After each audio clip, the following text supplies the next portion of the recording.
Josh Jacobs got that touchdown, folks. Final hour, by the way, in-game live pro football game day. Thanks for hanging out here with us. We're trying to make you some money along the way, and I think, at least so far, the advice has quite literally paid off.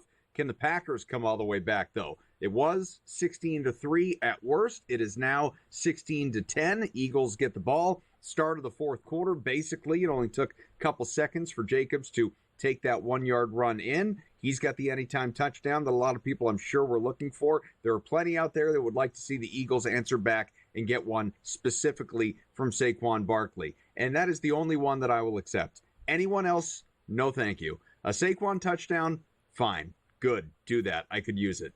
Anyone else, skip it.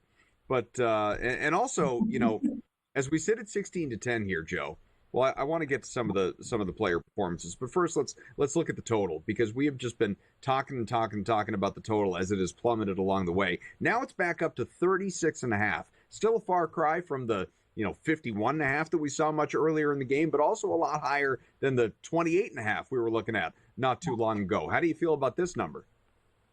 I feel like these offenses have finally opened up, and I really do think it will go over this one and get closer to those 40s. We just saw a nice pass and nice first down out there for the Philadelphia Eagles, and I do think they continue to move this ball down the field, and now that we've got that rhythm, that confidence out of the Packers, that they will answer back. So I wouldn't take this to the under right now. Hopefully you got it at a 29.5, because I feel so much more confident in that to the over. But Scott, could we see this hitting in the 40s? I don't know about 40, but the 2 touchdowns would put it at 40 exactly. So I don't know if it's going to get much more than that. This has got, to me, 1917 Philadelphia win written all over it. Although I got to tell you, if the Packers are able to move this ball next time they get the ball without their 3 best wide receivers, then we'll give them all the credit in the world. It's going to be on Josh Jacobs, I suppose. When everything is said and done, he's at 81. He went over his number. Love's at 152. He's on pace to go over his original number, especially since they're trailing here. Hurts isn't really at 110. Barkley's got a little ways to go, about 25 yards for his number. So, it kind of like as bad as this game has been, when everything is said and done, these guys are all kind of on pace to hit their number, except A.J. Brown, who not only has 1 reception, guys, he only has 2 targets. I mean, what's up with that? You're not designing any plays to get A.J. Brown the football? That is, very bizarre to me. He's going to be screaming stuff. Yeah, that's exactly the guy that I was going to bring up to you guys. If you're Philadelphia, if you're this offense, you're Jalen Hurts, how are you not involving A.J. Brown right now, especially in a game that is no longer, I know you're leading, but it's no longer really feeling like it's going your way. You got to get maybe not your top player. I'll hand that to Saquon Barkley, but absolutely your top pass catcher involved. Yeah, I mean, I don't quite understand why they wouldn't, right? I mean, even if it's just a little screen pass like we talk about with the running backs. This has always been a pet peeve of mine, Joe and Adam. I'm not watching the game because we're doing a show, but I got the game on. We're all getting a sense of what's going on. And I don't ever see the networks isolate A.J. Brown. It's got to be a topic of conversation, right? You got Tom Brady doing the broadcast. They don't notice A.J. Brown. No one in that broadcast noticed A.J. Brown only has 1 catch. So I don't think they show him. What's happening with him? Is he being double cut? His live number, guys. His live number is sitting at 16.5. 16.5. Though, there was just a deep ball to A.J. Brown, and he wasn't able to get to it. He was probably 2 yards overthrown, right? So it was a situation where they were 3rd and 1. He didn't even try, though. No, he didn't. He didn't even reach his arms out. He's a putz. Maybe that's why they're not going to Maybe him. That's it. Maybe. Some diva behavior. Could be, but you're still looking to win this game. Yeah. He's going to be screaming. If the Eagles pull off the win here, which it looks like they're going to do right now, right? We've got a quarter left. They pull off the win. A.J. Brown next game. I'm betting all over him. He's going to be screaming. I'm not picking the Eagles with certainty right now. They're only up by 6 points. And the ball's at midfield, still 13 minutes and change to go in this one. The way Green Bay has gone of late offensively, effectively moving the chains and defensively getting, other than that last touchdown that we saw by Goddard, obviously, I mean, it was drive after drive of getting stops and pretty quick ones at that. I mean, really not even letting the Eagles into field goal range. I think the defense has been better so far overall on the Green Bay side. I'm not going to, criticize the defense for allowing a touchdown on the first possession of the game when they only had 28 yards to go. Yeah. I tell you, this got 19-17 written all over it. Philadelphia wins, Green Bay covers the spread. It really does. Yeah. And then if you bought, in the teaser, you would have won either way because Philadelphia's laying, 5 or 6.5, depending on what line you got, 4.5 maybe. But it really, this drive, they're in field goal range. I can see them going conservative, go up 2 scores. Yeah. Me holding on to that -5 ticket. Yeah, this has got 19-17. Philadelphia wins but doesn't cover written all over it. And that would just go under the 36.5, which it is right now.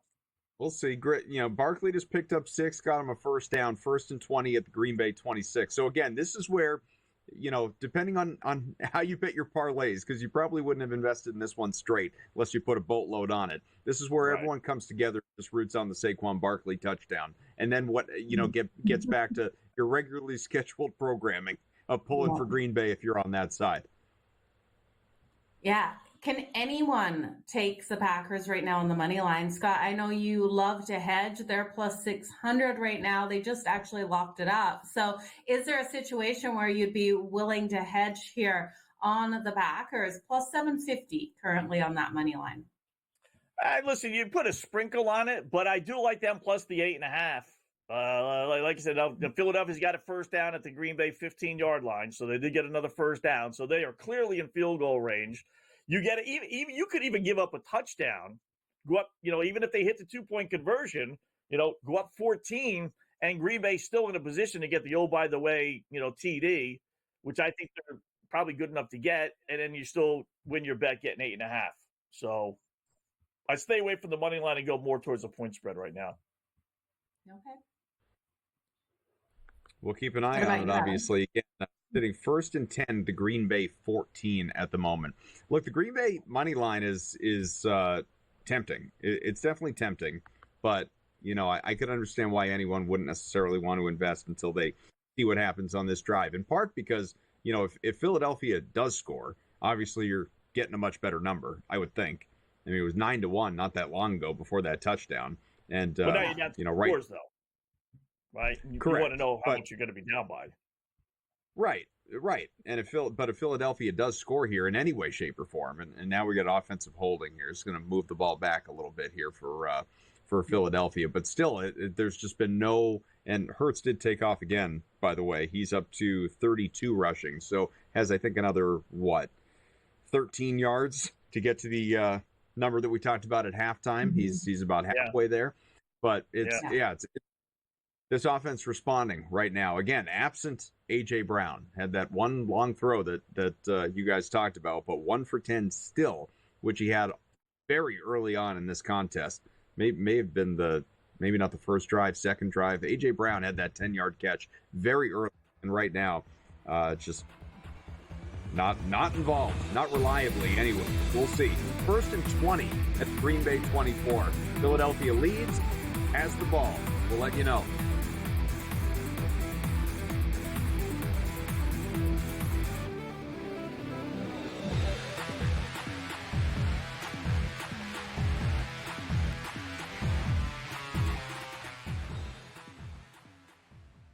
So my team didn't win this weekend, but I still did with this app that's taking over the game. Sports Millions Pick'em lets you make quick and easy predictions. Pick your favorite players, go higher or lower, and you can still win big even if your team loses. Plus, the multiplier is insane. With just a few picks, you can win big money.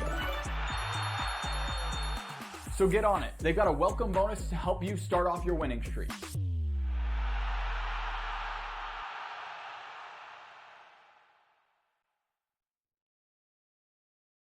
Anyone that's been to a sporting event, the atmosphere before a game, I think Game Time Decisions has that same exact atmosphere. This is our arena. This is what we do. There is going to be an energy to Game Time Decisions that you will feel night in and night out. The excitement you get when you lock your bets in, when you're figuring out what you want to do, we can zone in on the biggest games each night, I want this to be the place that people come to before the games start so they feel as ready as possible to lock in their cards. We are going to hit every single one of those markets that you need to know about. We're going to go through every single thing, and I've got a great team behind me that's going to help me get the job done. There is not going to be a better place, I promise you, than Game Time Decisions to get that new information, react to it, and be able to then bet accordingly. We will have everything at our disposal, and we will use that to our advantage. I'm Kevin Walsh. Tune into Game Time Decisions from 6 to 8 p.m. Eastern on SportsGrid. Your gut says Miami is going to win, and you should take the over. Your gut also said your NFT selfies would only go up in value. They didn't. But your head is on SportsGrid and knows the QB is in concussion protocol. The backup has a 45 QBR against the zone coverage. The New York D has the most sacks in the league. So yeah, trust your head. It's smarter to be on SportsGrid. Two guys that can do it all. Too much electricity this morning. This is a good time. We're having a lot of fun. I had to do a triple take. Ka-ching! Why? Because of parity. I didn't mean to offend. Yeah, it's not going to happen. Load management is a dirty word. Let him rip. You know what? Circumstances provide the results. What? How do you do this one? Oh, Donnie, you got such a good show there. A network that is booming. The Early Line, only on SportsGrid.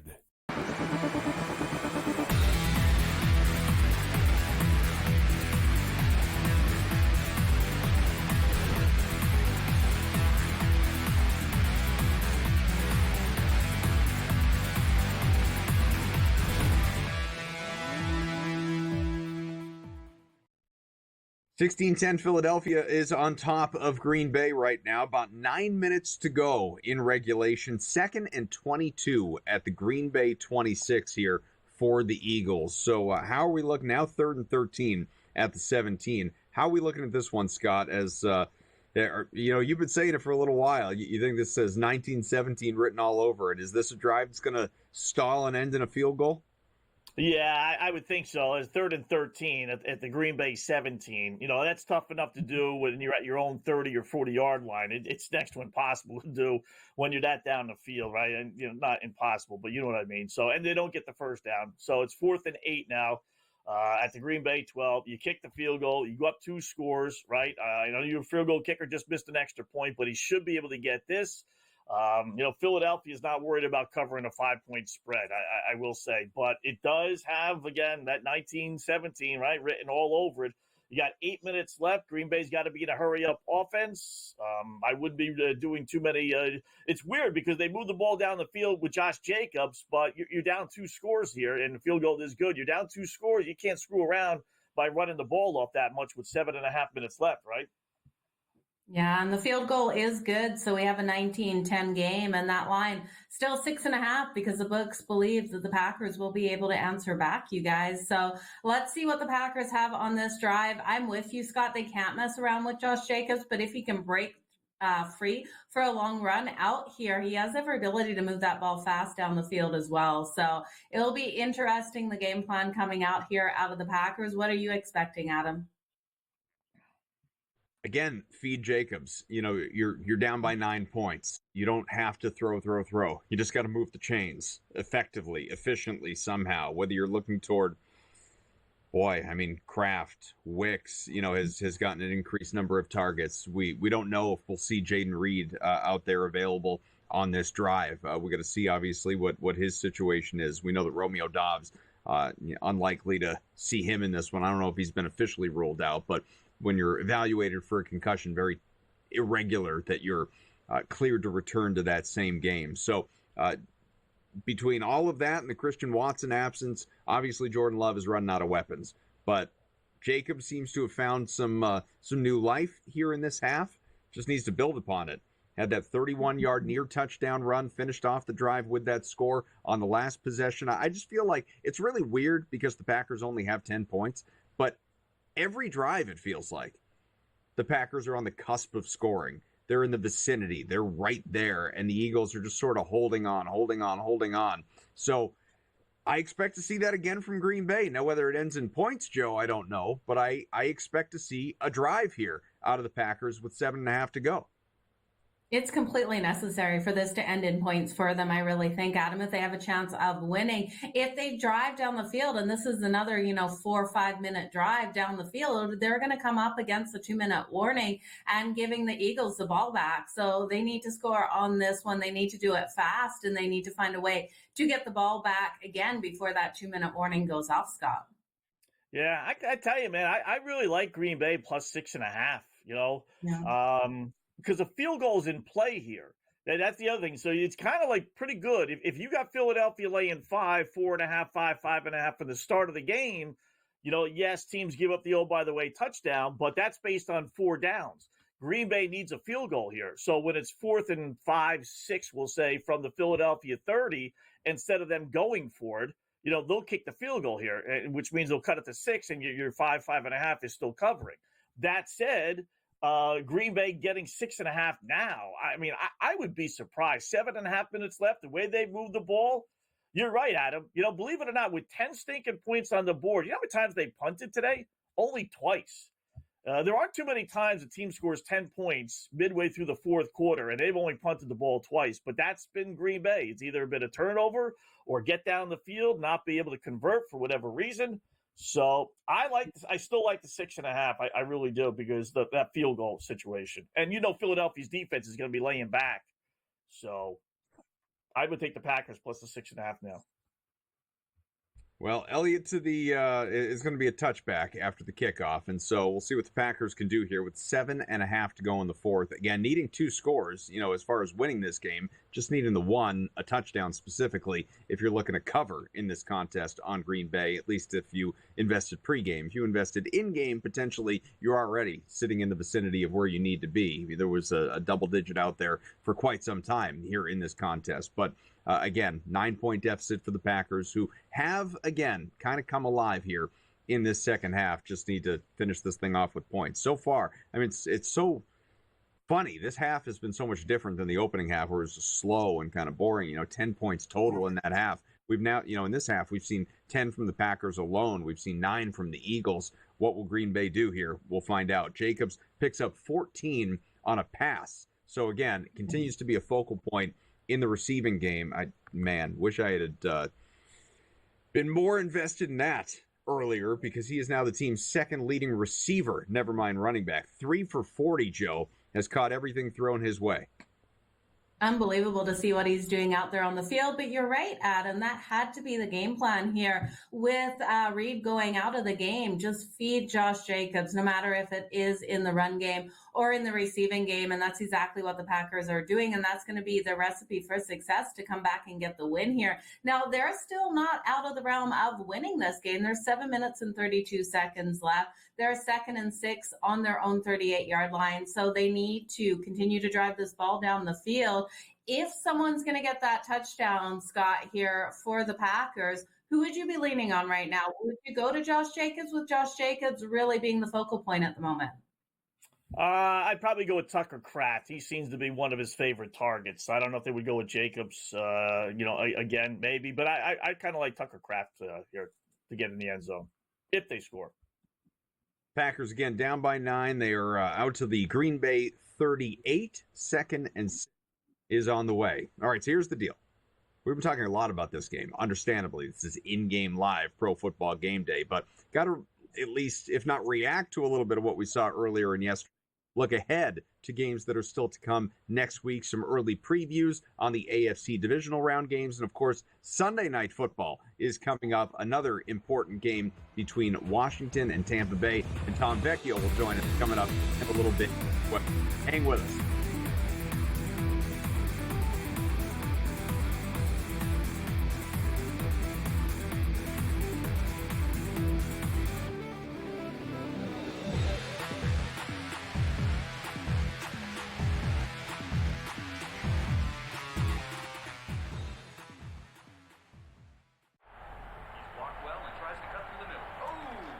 Your gut says Miami is going to win, and you should take the over.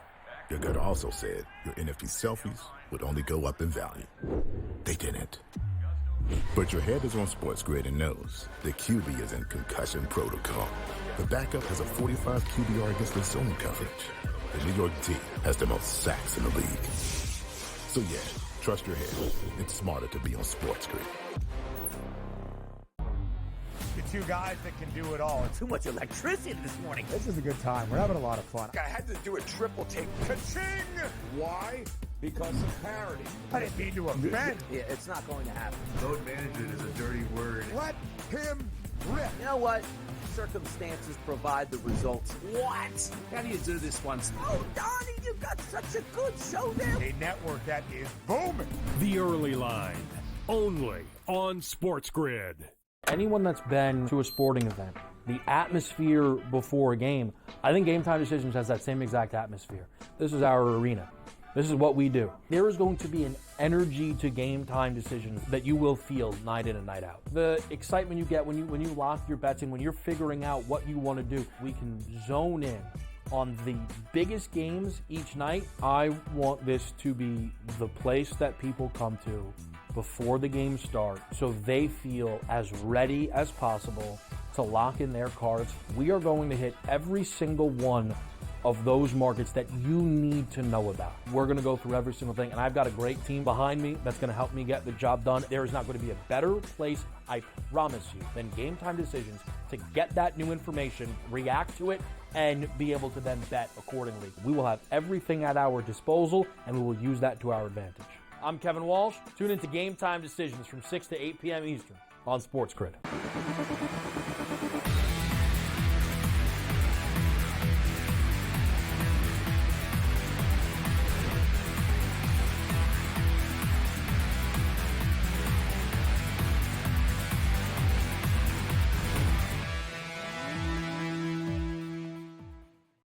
Okay, Green Bay maybe down to its last breaths, potentially. 4th and 3 from its own 41 on the way after the TV timeout here in a matter of moments. Scott and Joe, Philadelphia up by 9 in this one. What are you expecting here, Scott? No, it's Eagles' ball. That was 4th down. They had a completion, but the guy's foot was out of bounds. Yeah. I'm showing FanDuel's still showing 4th and 3. No, it's first down. First down, Philadelphia. This is what happened. Oh. You know, this is when you don't have Christian Watkins and you don't have Dobbs and you don't have your third best receiver, Reed. You're throwing to guys named Malik Heath, who's had 10 receptions. Pretty good day. That's for the year. He's had that. That's who Green Bay's wide receiving core is. Guy was open. Pass was a little high. He jumped up in the air at him, and Joe came down, and one of his feet it was on the out-of-bounds line. So they turned the ball over. Philadelphia has the ball. 5 minutes left, 4:58 left to go, but they got it at the Green Bay 41-yard line. Packers with all 3 timeouts, down 2 scores. Obviously not looking good, but, you know, theoretically they can force a 3 and out here. Oh, can we get the picks, please? Like, can we get something, right? This defense has been so strong all day. It would be amazing to see the defense get them back in this game here. I just don't know if Jalen Hurts will throw the ball, as we just did see a run out of this team by Barkley. Yeah, I don't think we're going to see a pass Barkley again out of Philadelphia. rushing right now, and closing in on a 100-yard day. Remember, his pregame prop was sitting just north of 100 yards on FanDuel.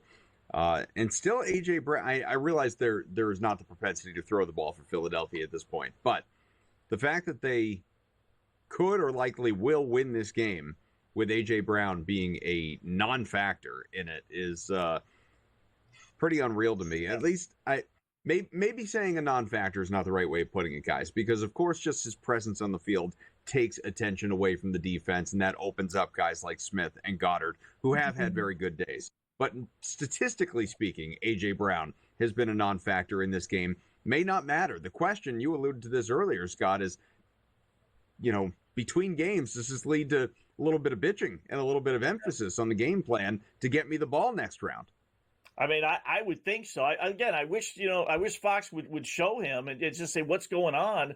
You know, even if you're a decoy at him, and Joe, you're going to get more than one reception, right? I mean, you have to to be on the field as much as he is, to only get 3 targets and only 1 reception, there's got to be a point behind that, right? Again, just throw him, hey, take a yard or 2 over the line of scrimmage. I'll throw you the ball. See what you can do. Just like we were talking with Josh Jacobs. They didn't even do that today. You're right. Maybe he was a distraction to help the others, but it's not like Jalen Hurts, though, was thrown for 250 yards. And he could think he really accomplished something. I mean, he's thrown for less than 150 yards today. So it's not like they've thrown the ball down the field and just said, all right, you take one for the team, AJ, and everyone else is going to prosper. That really hasn't been the case. So very weird. We'll see what happens. I'll say this. He's a malcontent, no 2 ways about it, but they're not getting to the Super Bowl, beating the teams that they're going to have to beat with A.J. Brown getting 1 reception for 10 yards. I'll tell you that. No, they're absolutely not. And we just saw a foul on the Packers, the defense getting frustrated out here, putting a big push there on Saquon Barkley. And Barkley playing a little bit into this, you guys. I don't think he really was pushed that hard to have that dramatic of a fall. And he really did celebrate the fact that the Packers defense did get that penalty. So we've got a 19-10 game. I'm seeing 1st and goal at the Packers 20-yard line here for the Philadelphia Eagles, Adam. Yeah, we'll continue to keep you posted on it, obviously. I guess it's that opportunity for Saquon Barkley, if he can find his way in, for people that are rooting for that. If you were on the Green Bay cover, it's probably run out of time to have any optimism there with less than 5 to go. Again, it looks like Philadelphia is on the brink of tacking on some more points to turn this into a double-digit deficit here for Green Bay. While we have a quick moment, let's at least start the conversation. Early impressions, Scott, of what we'll get in the AFC next week. Houston, more than a touchdown dog at Kansas City. Meanwhile, again, a near pick'em between Baltimore and Buffalo in Buffalo. Yeah, a little surprised with that point spread line, only because Baltimore beat them up pretty good in the regular season meeting. Texans, great job yesterday. That was a tough spot for the Chargers. 3 straight road games. I really did like Houston a lot in that game, but it should be 2 pretty good games. Joe? Should be 2 good games, but I'm not counting on the Kansas City Chiefs to lay an egg like the Chargers did. So I think they come out nice and strong versus the Texans. Yeah, it becomes a question of which team, Ravens or Bills, gets the opportunity to try and knock off the 2-time defending champions in the AFC. We'll be back.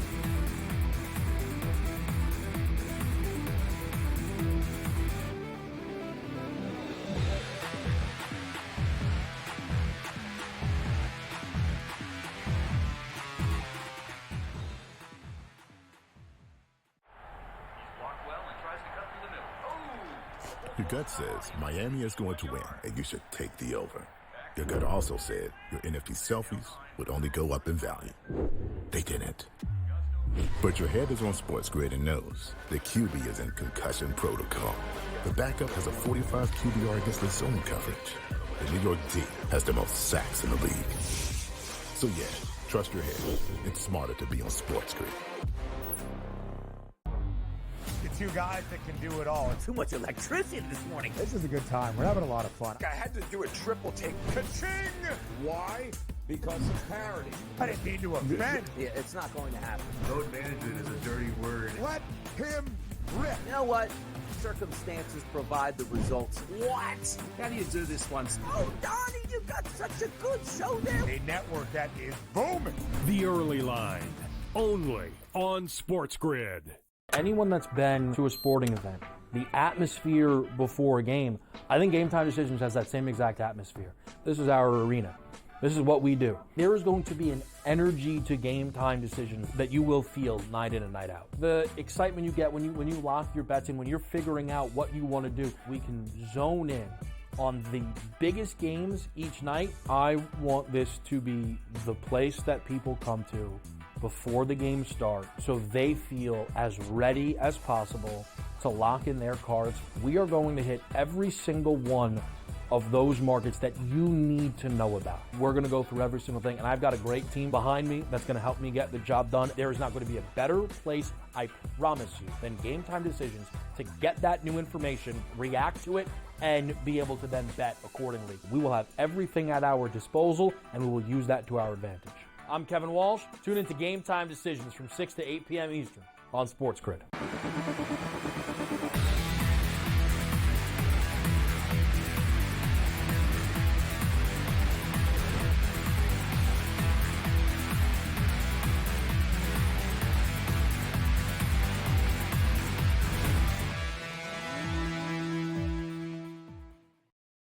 Back here in Game Live Pro Football Game Day. Again, Adam Kaufman, Scott Wetzel, Joe Madden, the Eagles, they are on their way to a win, barring some sort of calamity down the stretch here. It is 19-10. Philly is leading and poised to add a 32-yard field goal if, in fact, it is up and good. That said, we've seen a missed field goal on the Green Bay side in the 30-plus yard range today, so and a missed extra point, for that matter, by Elliott for Philadelphia. So count out nothing here.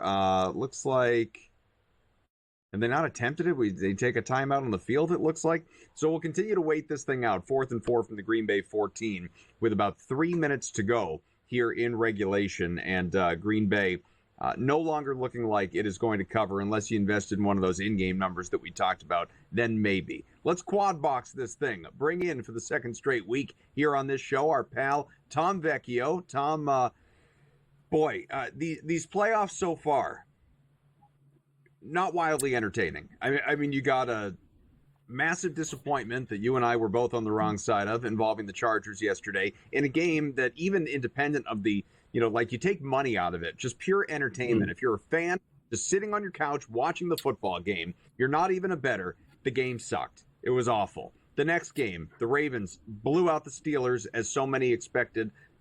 Lousy game. Bills handled the Broncos, no problem. Lousy game. This game, and the field goal's up and good, 22-10. It'll end up being, I don't know, close-ish. Had some compelling moments, but generally speaking, another crappy game. I mean, the first game with the Chargers and the Texans, like you said, we were both on the same side for that for the Chargers. Yeah, it came through on some Ladd McConkey props and Ladd McConkey touchdown. That wasn't great. I would push back on this whole notion that these are bad games. Like, I'm on a lot of unders and I'm winning bets. So as unenjoyable as it may be, like, I'm having a good time winning bets. I was on the under today. I was on the Bills today. I was on, some Bo Nix overs, which I spoke about throughout the week. I was over on the over on his passing attempts. That didn't come through. I was an under on Pat Frymuth. I've been on under A.J. Brown, 87.5 yards since it came out earlier in the week. Like, I'm winning bets. I'm having a good time. Are they the most enjoyable, like, winning bets? No, but I'll take the wins where I can get them, especially after the Chargers lost yesterday. All right, let's talk this game. Eagles 22-10. We were discussing it. If the Eagles or the Packers score a touchdown here, Tom, you're down 6. I've seen teams go for 2 to cut it to 4. Right. Not that there's a huge advantage. So I don't know I don't know what ticket you're on if you were as far as the game itself. But if you got a 4.5 or 5 ticket, I don't think you're necessarily out of it. Do you? No, that's a good question because the line moved. It was 4.5. Then it was in the Hurts news. He didn't practice. Then it was back up to 5.5. So this is like an important thing. I am on the under in this game. I've been on it from the jump, especially dating back to last week. Right when the lines came out, there was the concern of the weather that it came through yesterday, and before the games were scheduled, we didn't know when it was going to happen. It could be a Saturday game last week. This is, and there could have been weather. So I was on the under from the jump. The under on Hurts rushing attempts, over on Saquon rushing attempts, under on A.J. Brown. But that number for the Packers, as it has moved throughout the week, is absolutely key. I would say go for 2 with the Packers. What do you have to lose at this point? Like, they should be out there pushing the ball down the field, and it's just bad at this point. It's been a horrible game from the Packers. Yeah, it is being a bad game for them offensively. Tom, looking at the live numbers, though, do you think the Packers can drive down the field and get some points on the board? Because we have an 11.5 out there. It's plus 260 for the Packers, plus the 11.5. Would you touch it at all? I wouldn't, because I don't want to get too crazy with the scoring, and then that goes against what I already have. But plus 11.5, they would have to get something out of it. I don't trust Jordan Love at this point. He hasn't been effective. If he hadn't thrown the interceptions, maybe I could buy into the fact that they would move the ball down the field. They would pick up chunk plays. Maybe they settle for that early field goal, and then they have to go for that onside kick and a touchdown anyway, and they just settle for that field goal. But Love hasn't shown me anything to believe in him that he can actually move the ball down the field without it being an issue. Let's start to turn this conversation towards Sunday Night Football. The Commanders at the Buccaneers, a line that we have seen sitting on 3 for a while, with the home team obviously favored. This has the biggest total of all of Wild Card Weekend, has risen, actually. It was 50.5, looking at it yesterday, up to 51.5 now.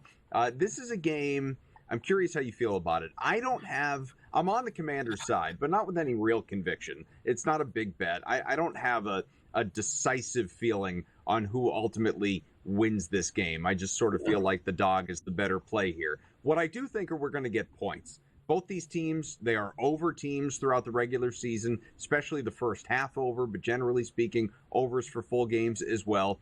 I think it's like 23-11 to the over, so I could look it up. But it combined, of course, these two teams. I think we're going to get a lot of scoring in this one between these two offenses. What are you expecting tonight? Given the way the games have gone today, I don't know how we don't look at under 51.5. It just seems too high. And not just what we've seen today, but obviously dating back to yesterday, like this game has the expectations to end the day or the weekend on a bit of a high note, not including tomorrow's game. And then for it to just fall on the under as all the games are, I wouldn't see that as a surprise. So do I like the Bucs at -3? No, I'd probably be on the Commanders if I got them at +3.5 where it opened. Will I be looking to take the Bucs -1.5 in game? Absolutely. That's a spot that I want to go. When it comes to rookie quarterbacks struggling in the playoffs, that's just what we have seen.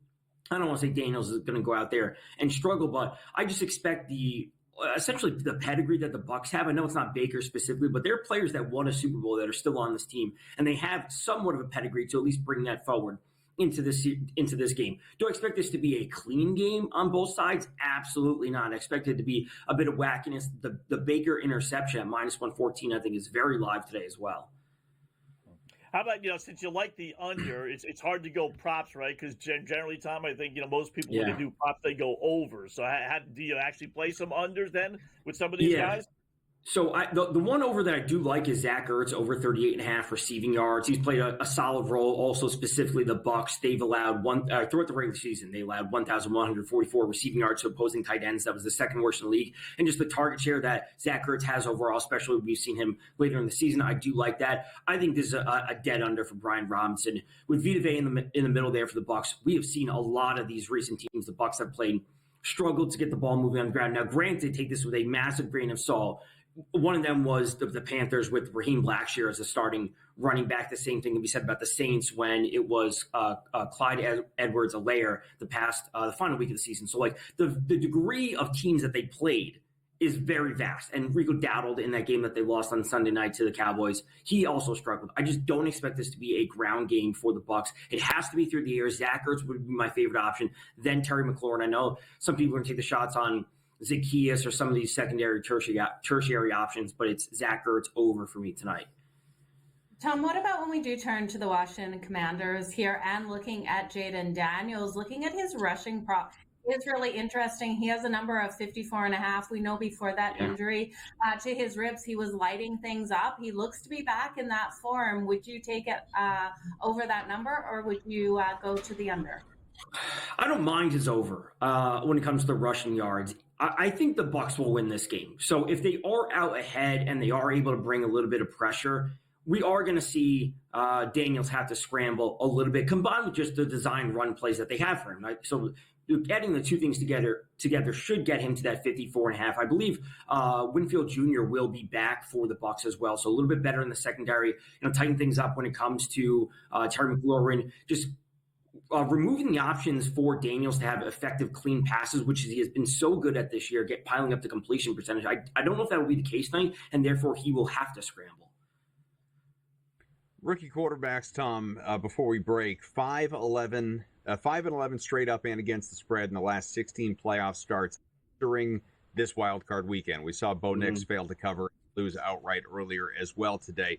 Does this continue? I know you said you believe in the Bucs, but do you keep something like that in mind as it relates to Jaden Daniels, or is he different to you?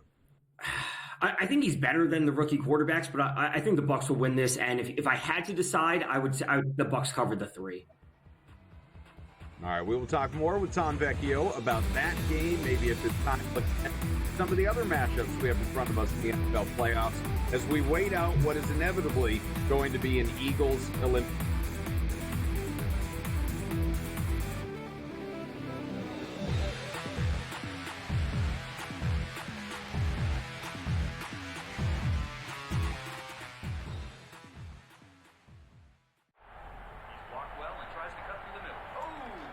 Your gut says Miami is going to win, and you should take the over. Your gut also said your NFT selfies would only go up in value. They didn't. But your head is on SportsGrid and knows the QB is in concussion protocol. The backup has a 45 QBR against the zone coverage. The New York D has the most sacks in the league. So yeah, trust your head. It's smarter to be on SportsGrid. The two guys that can do it all. Too much electricity this morning. This is a good time. We're having a lot of fun. I had to do a triple take. Ka-ching! Why? Because of parity. I didn't mean to offend. Yeah, it's not going to happen. Load management is a dirty word. Let him rip. You know what? Circumstances provide the results. What? How do you do this one? Oh, Donnie, you got such a good show there. A network that is booming. The Early Line, only on SportsGrid. Anyone that's been to a sporting event, the atmosphere before a game, I think Game Time Decisions has that same exact atmosphere. This is our arena.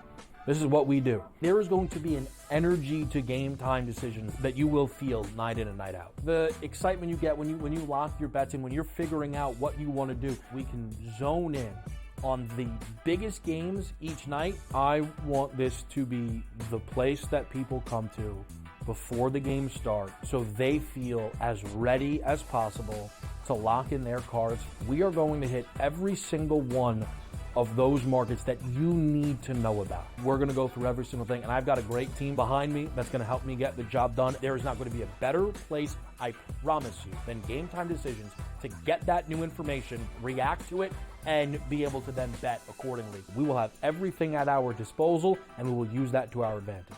I'm Kevin Walsh. Tune into Game Time Decisions from 6 to 8 p.m. Eastern on SportsGrid.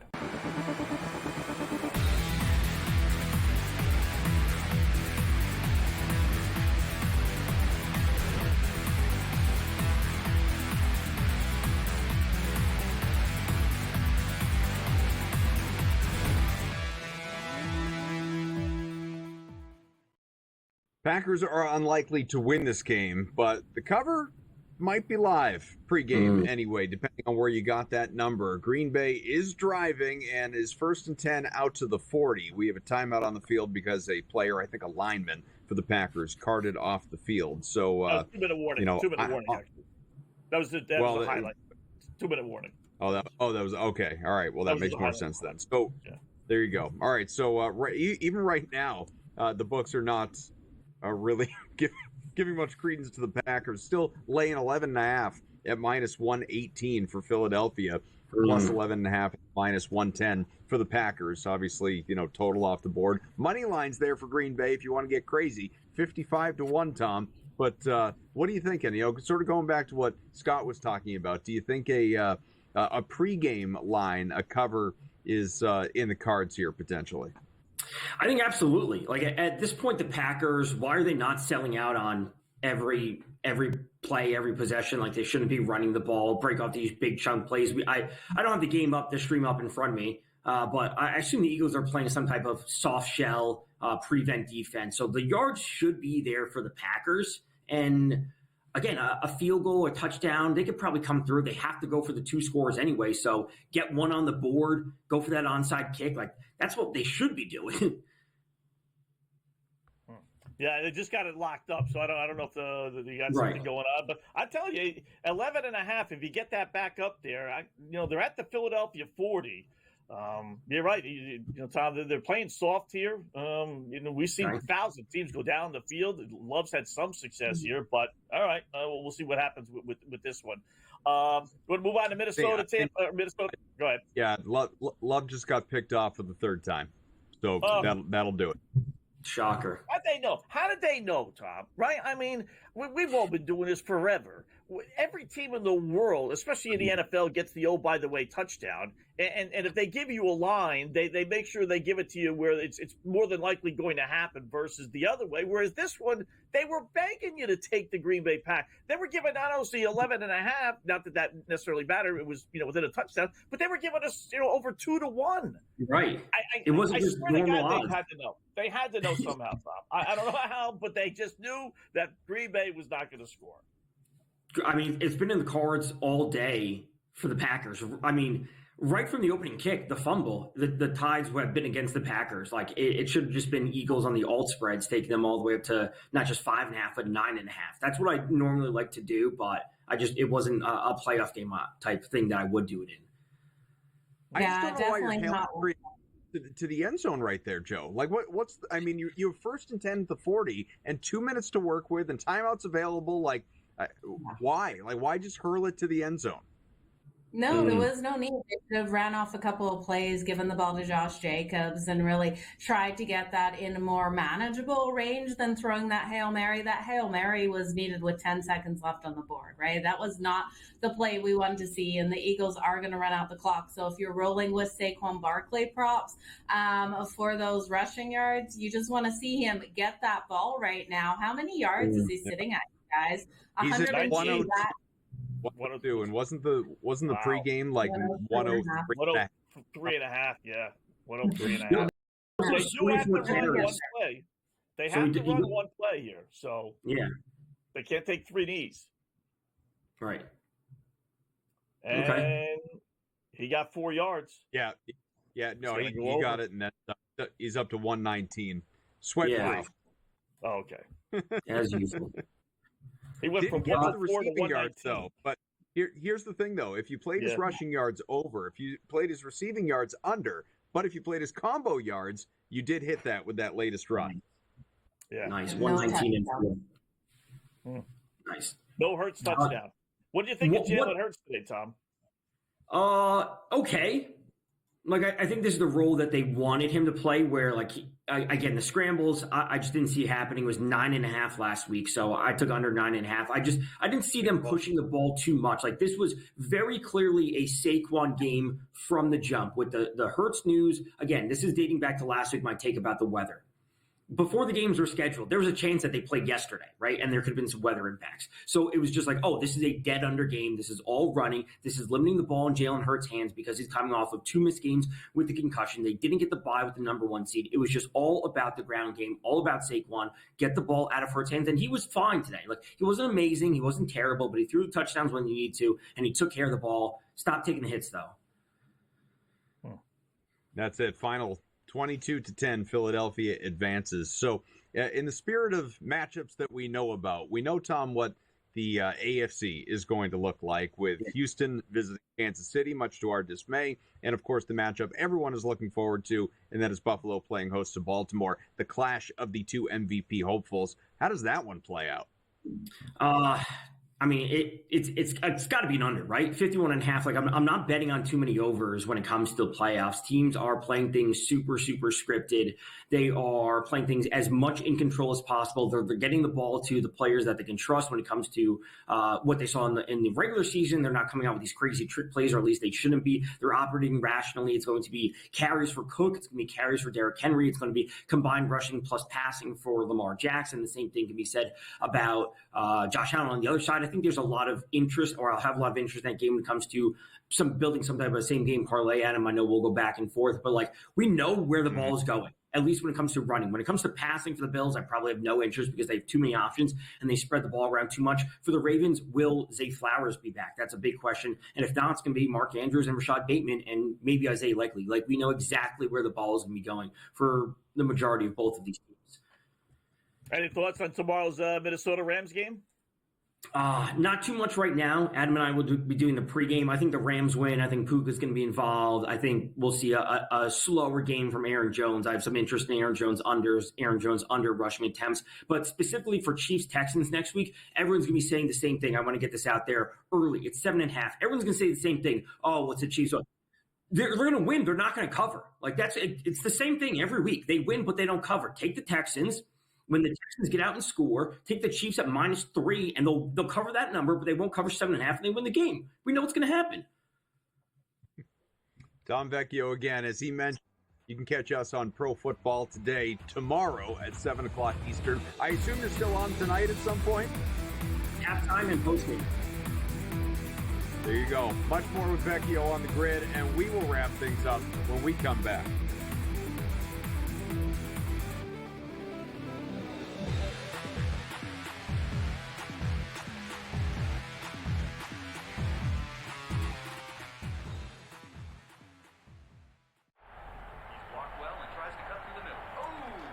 Your gut says Miami is going to win, and you should take the over.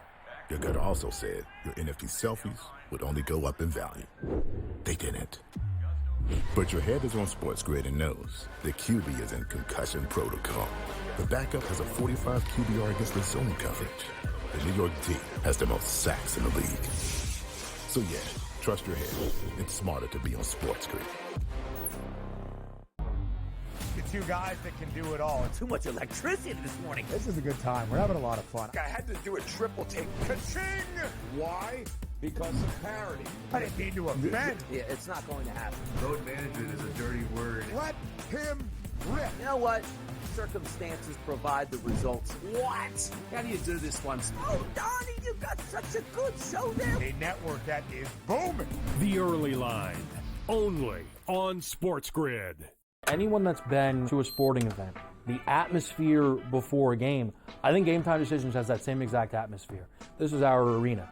This is what we do. There is going to be an energy to Game Time Decisions that you will feel night in and night out. The excitement you get when you lock your bets in, when you're figuring out what you want to do, we can zone in on the biggest games each night. I want this to be the place that people come to before the game starts so they feel as ready as possible to lock in their cards. We are going to hit every single one of those markets that you need to know about. We're going to go through every single thing, and I've got a great team behind me that's going to help me get the job done. There is not going to be a better place, I promise you, than Game Time Decisions to get that new information, react to it, and be able to then bet accordingly. We will have everything at our disposal, and we will use that to our advantage. I'm Kevin Walsh. Tune into Game Time Decisions from 6 to 8 p.m. Eastern on SportsGrid.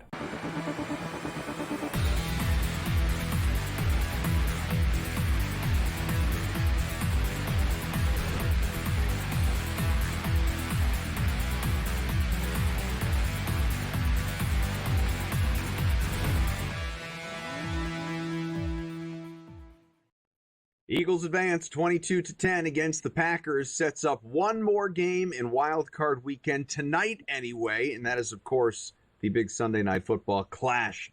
The 3-point favorites, the home team, the Buccaneers, against the Commanders. Jaden Daniels' NFL playoff debut should be fun there, and again, a game that I think we're going to get points. I like the over in this one. I'll throw out a trend real quick. Pardon me, that I was looking at earlier. I mentioned to Brady when we were doing the show last night as well. These teams, I alluded to this with Tom, a combined 23-11 to the over this year. These are two over teams, obviously, but the first half in particular, 22-9-3 to the first half over this season, with the Buccaneers games averaging almost 29 points in the opening half, up near 33 over the last four games. Commanders, meanwhile, themselves average 14 points per game in the first half this year. That is fifth in the NFL. So you might be able to invest still in 24.5. That's where I got it. If you want to, there are some 25.5. 25.5s might even be potentially a little bit higher because, again, people have taken notice of this trend. But, Scott, expectations for tonight? Best bet on the board all weekend. Love Tampa Bay. I can't make a case, and I love Jaden Daniels, but I don't know how you can make a case for Washington. I really can't. I just as much as I loved Philadelphia, I love Tampa Bay more. A lot of the same reasons. We'll start with the rookie quarterback. First year playoff. Forget about rookie, but first playoff quarterbacks versus playoff experienced quarterbacks like we have tonight. 19-38 straight up, and basically the same against the spread, including only 11-21 on the road as Washington and Jaden Daniels is. Washington this season 1-4 straight up, 1-3-1 against the spread against playoff teams. Tampa Bay 4-3 straight up, 5-2 against the spread. Oh, by the way, Tampa Bay beat Washington to start the season, albeit, but they drilled them. Wasn't even competitive. Oh, by the way, the game's in Tampa. I mean, I don't know. You don't have to hit me over the head with a rock. Well, sometimes you do, Joe. But I love Tampa Bay. I told you that yesterday. I thought this was the best play on the board. Laying only 3. Basically you have to win the football game. Give me the Bucs tonight. You know, Scott, you and I have been on the opposite page of this wild card weekend, and you've come up on top with every single one of these games. You're rolling with the Eagles, you're rolling with the Texans yesterday. So I tip my hat to what you've been able to do out there. I will try to make a case for the Washington Commanders here, though.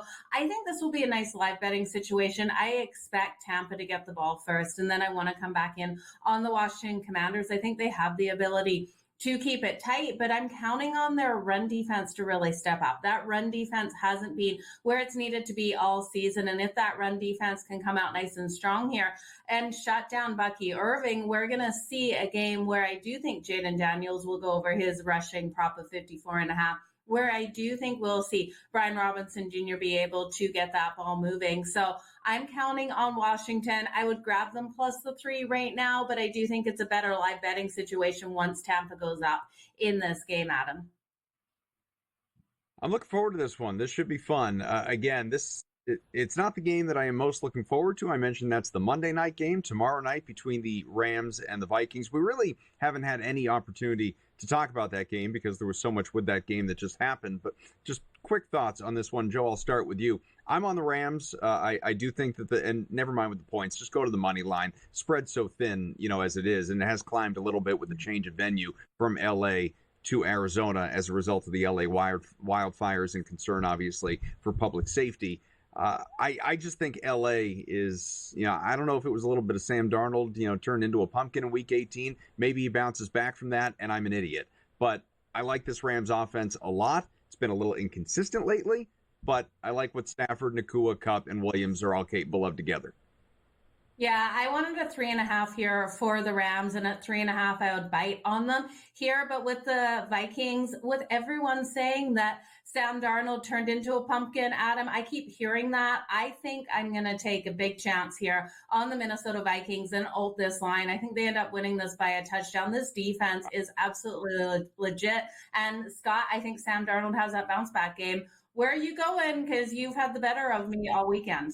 I'm going LA Rams. Same scenario. First-time playoff starter Sam Darnold against a playoff experienced quarterback on the road. Everything else, Rams beat them earlier this year. Give me the Rams. And, oh, by the way, Joe, Anaheim anti-celebration system hits as plus 330 underdogs wins at Carolina today in hockey. I know you gave that out to your audience. Wow.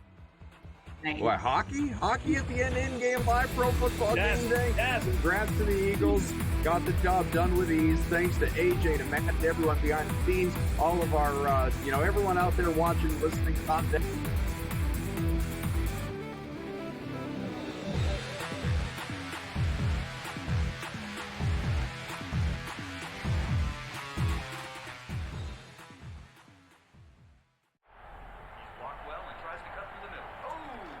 Your gut says Miami is going to win, and you should take the over. Your gut also said your NFT selfies would only go up in value. They didn't.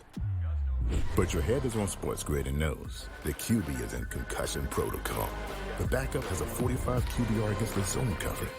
The New York D has the most sacks in the league. So yeah, trust your head. It's smarter to be on SportsGrid. To lock in their cards, we are going to hit every single one of those markets that you need to know about. We're going to go through every single thing, and I've got a great team behind me that's going to help me get the job done. There is not going to be a better place, I promise you, than Game Time Decisions to get that new information, react to it, and be able to then bet accordingly. We will have everything at our disposal, and we will use that to our advantage. I'm Kevin Walsh. Tune into Game Time Decisions from 6 to 8 p.m. Eastern on SportsGrid. Your gut says Miami is going to win, and you should take the over. Your gut also said your NFT selfies would only go up in value. They didn't. But your head is on SportsGrid and knows the QB is in concussion protocol. The backup has a 45 QBR against the zone coverage. The New York D has the most sacks in the league. So yeah, trust your head. It's smarter to be on SportsGrid.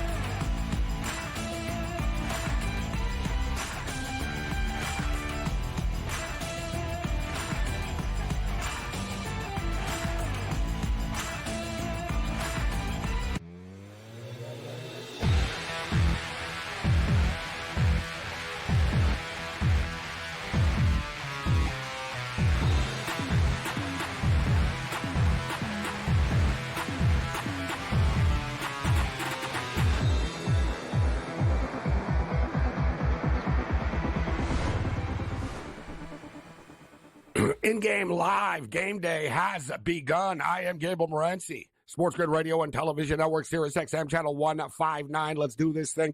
Wild Card Weekend continues, although there's nothing really wild about it so far. It's been kind of status quo. There's been one upset, and it really wasn't a big-time upset with the Houston Texans beating the Los Angeles Chargers yesterday. But favorites are now 3-1. Straight up NATS. The unders have been cashing. Another under just cashes right now with the Philadelphia Eagles and the Green Bay Packers. And I think they could have played 8 quarters and probably not gone over the number. The Green Bay Packers, an absolute disaster today. One injury after another. One drop pass. One penalty. One bad play call. The Green Bay Packers implode. But anybody that's been watching and listening to our show for years knows I've always said this, and it's the same thing in every sport. The last game for every team is always, like, really, really bad. Like, you know what I mean? Like, you know, you're exposed. It's at the end. It's just terrible, right? Like, whenever, like, the elimination game, the last playoff game, it's always just bad. It always just sort of, you know, that's like the sort of symbolicness of it. It's never pretty losing, right? It's as simple as that in the playoffs. You saw the Green Bay Packers start to get really frustrated, too, at the end of the game, and understandably so. Hell, I was frustrated as somebody that bet on the Green Bay Packers. You know, I don't use the term bad beat. It was a bad bet. But I tell you what, like, the Green Bay Packers gave that game to the Philadelphia Eagles today. Well, they gave them the point spread, I should say. They gave them the cover. You know, fumbling the kickoff, missing the field goal. That's 10 points, man. Like, you know, they and then you add in all the injuries and stuff, and they were doomed. But the Green Bay Packers were doomed to begin with. So props and congratulations to the Philadelphia Eagle Packers. Let's move on. So we got the Washington Commanders and the Tampa Bay Buccaneers. I'll tell you what, I don't think there were a lot of people that that when these two teams played in Week 1 of the season, that said, you know what, these two teams are going to play each other. It's going to be they're going to see each other in the playoffs again. So Tampa Bay won a 37-20 track meet. The game did go over the number. And as I stated, ironically enough, the only game that's gone over the number so far in the playoffs has been the one that nobody thought was going to go over the number, on the Chargers and the Texans. There's a lot of trends with both these teams to the over. All right, they've both been heavy over teams this year. Both their defenses aren't very good. Let's just call it out for what it is. Right, you can throw the football on both teams, and quite frankly, you can run the ball on the Washington Commanders as well. The Commanders give up 137 yards a game on the ground. So, and you can throw on them. That's why they brought Lattimore in. But you can move the ball on the Commanders, and you can move. We've seen the Buccaneers defense. The Buccaneers defense sort of makes plays sometimes, but for the most part, you know, they're hanging their hat on their offense. It's evidence of the fact that they're 12-5 to the over on the season. The Washington Commanders are 11-6. To the over on the season. Let's get into some of the trends here. The Washington Commanders, 7-1 to the over in their last 8 second quarters. So we'll check in with the second quarter number when we get there. But, you know, like I said, there's a lot of just over trends with both these teams. The Buccaneers are 14-5 to the over in their last 19 second halves.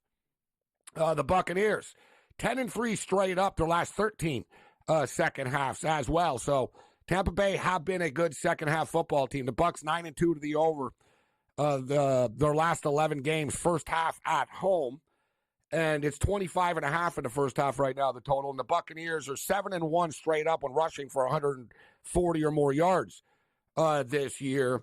And as we stated, the Commanders do give up nearly 140 yards a game, so that's kind of a key number tonight.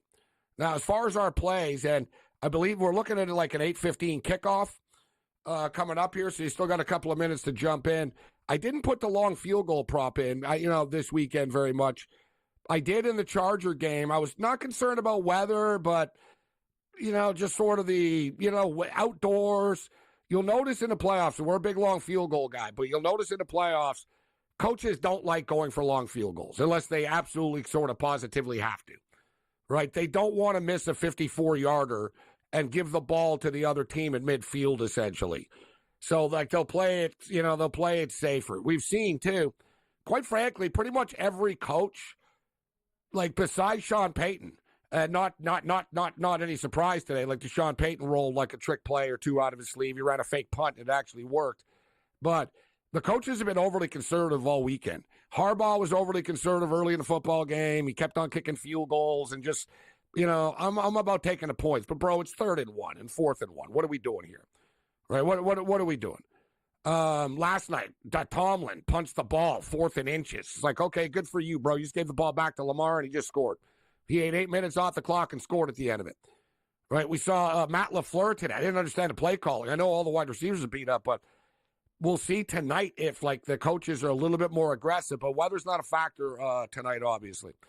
We're going to play the Buccaneers. Now, the money line is a little high at minus 165. You can lay the 3. I think the Bucs will cover the number, although I've been a day late and $1 short in a lot of these. Whatever. We're 2-2, so it's a split. I'm just getting frustrated. I'm frustrated by that Green Bay game. So we got to move on. So, the Buccaneers, I'm on the Bucs here tonight. I like Jaden Daniels a lot. I like where the Commanders are going. Similar to the Denver Broncos, though, right? You know what I mean? You're a surprise team. Same thing. You got a veteran coach, right? You've done a good job, but the playoffs are different. It really is true. Rookie quarterbacks, their teams generally do not win their first playoff games. And what is it now? It's like 5-18 now or so. So, like I said, I think the Commanders are a pretty good football team. And I think because Tampa, the difference is with this game, almost everybody that's played so far this weekend's had a good defense, right? The Chargers have a good defense. The Texans have a good defense. The Steelers have a good defense. The Ravens have a good defense. The Bills have a good defense. The Broncos, the Packers defense, and the Eagles, etc. Tonight's like the first and kind of only game because we get back to it tomorrow with the Vikings and Rams. But tonight's kind of the only game, a wild card weekend, that the defenses aren't really great, right? So we'll see if there's actually points put up on the board here. So it was 37-20. I'm thinking, 30-23 type of thing. Not 37-20, but I do think the Bucs win. So we'll take the Bucs minus the points. The football game to go over the number, although as we stated, it is 1-3 to the under, or 3-1 to the under. Overs are 1-3 in the 4 playoff games so far. Buccaneers +4 and then tease to the over 44.5. Mike Evans to score a touchdown. McLaurin at minus 125. McLaurin to score a touchdown at +110. Baker Mayfield over 2.5 touchdown passes is +220. His over 1.5 touchdown passes is like minus 180. And listen, he's going to throw 2 TDs in this game.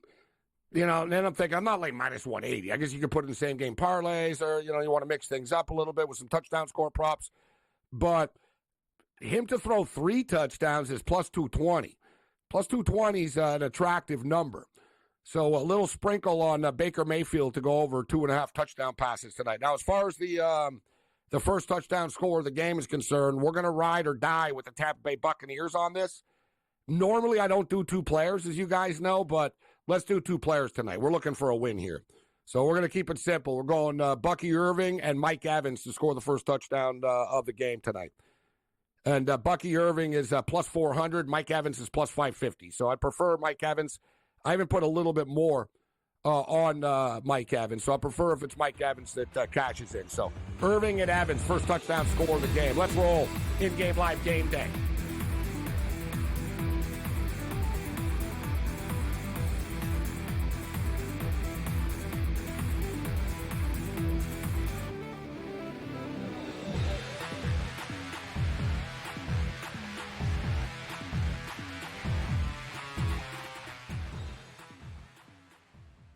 So my team didn't win this weekend, but I still did with this app that's taking over the game. Sports Millions Pick'em lets you make quick and easy predictions. Pick your favorite players, go higher or lower, and you can still win big even if your team loses. Plus, the multiplier is insane. With just a few picks, you can win big money.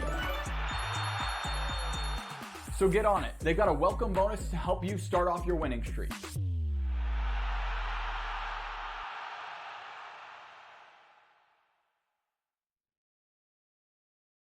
Anyone that's been to a sporting event, the atmosphere before a game, I think Game Time Decisions has that same exact atmosphere. This is our arena. This is what we do. There is going to be an energy to game time decisions that you will feel night in and night out. The excitement you get when you lock your bets in, when you're figuring out what you want to do, we can zone in on the biggest games each night. I want this to be the place that people come to before the games start so they feel as ready as possible to lock in their cards. We are going to hit every single one of those markets that you need to know about. We're going to go through every single thing, and I've got a great team behind me that's going to help me get the job done. There is not going to be a better place, I promise you, than Game Time Decisions to get that new information, react to it, and be able to then bet accordingly. We will have everything at our disposal, and we will use that to our advantage. I'm Kevin Walsh. Tune into Game Time Decisions from 6 to 8 p.m. Eastern on SportsGrid. Your gut says Miami is going to win, and you should take the over. Your gut also said your NFT selfies would only go up in value. They didn't. But your head is on SportsGrid and knows the QB is in concussion protocol. The backup has a 45 QBR against the zone coverage. The New York D has the most sacks in the league. So yeah, trust your head. It's smarter to be on SportsGrid. The two guys that can do it all. Too much electricity this morning. This is a good time. We're having a lot of fun. I had to do a triple take. Ka-ching! Why? Because of parity. I didn't mean to offend. Yeah, it's not going to happen. Load management is a dirty word. Let him rip. You know what? Circumstances provide the results. What? How do you do this one? Oh, Donnie, you got such a good show there. A network that is booming. The Early Line, only on SportsGrid.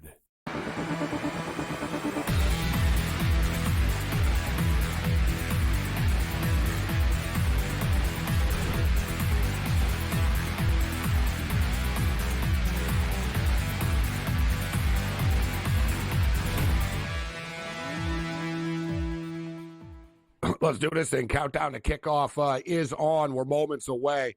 So, as I said, why not throw together? We'll throw together a last-minute same-game parlay here. I did come across a boost out there at one of the books tonight. Terry McLaurin, 50 or more receiving yards at plus 100.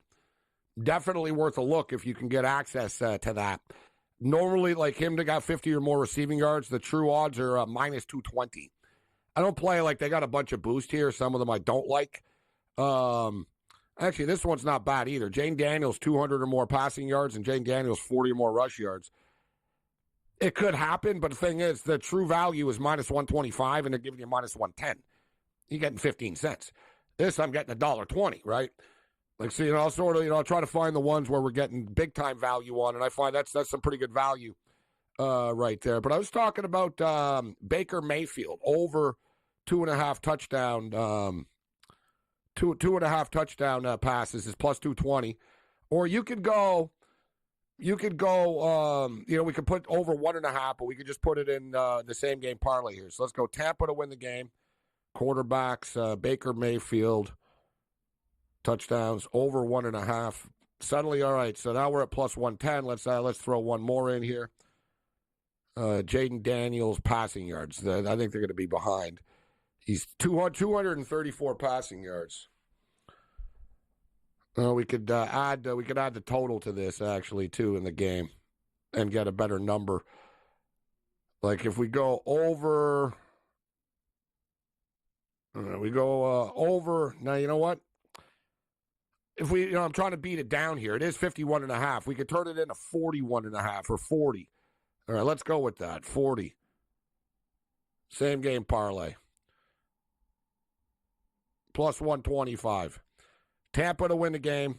Baker Mayfield over 1.5 touchdown passes and over 40 points. The real reason, too, I'm playing this, I played this same game parlay. The book has a deal. They'll give you back half your money if you played a three-team same-game parlay. I know I'm not a big same-game parlay person. That's what keeps the lights on at the sports books. But like I said, I'll take advantage of the promos and sort of, I'm getting plus 100 instead of minus 220. Anytime, we're getting value with this, we pull the trigger. So we're getting ready for kickoff. The Washington Commanders are kicking the ball off to the Tampa Bay Buccaneers. So the Buccaneers will be getting the ball first. The stadium is rocking tonight. And it should be noted, too, they're going to be playing a hockey game here next year, actually, the Tampa Bay Lightning and the Boston Bruins, which, that's kind of cool. The Stadium Series has kind of been played out right now. But the warm weather location is unique and different. Plus, it is a cool stadium with that with the Buccaneers ship in the end zone. They gotta make it though, so the ice is there, right? They always put they always do it awkwardly. It'd be cool if they had like the ship right behind the net. I'm sure they won't, but it is what it is. All right, so the Buccaneers get the ball first here. We'll get you caught up to date with the point spreads for next week. That are posted, and we got a playoff game of the century, essentially, with the Buffalo Bills and the Baltimore Ravens on tap. Tampa Bay opens up the football game by throwing the football.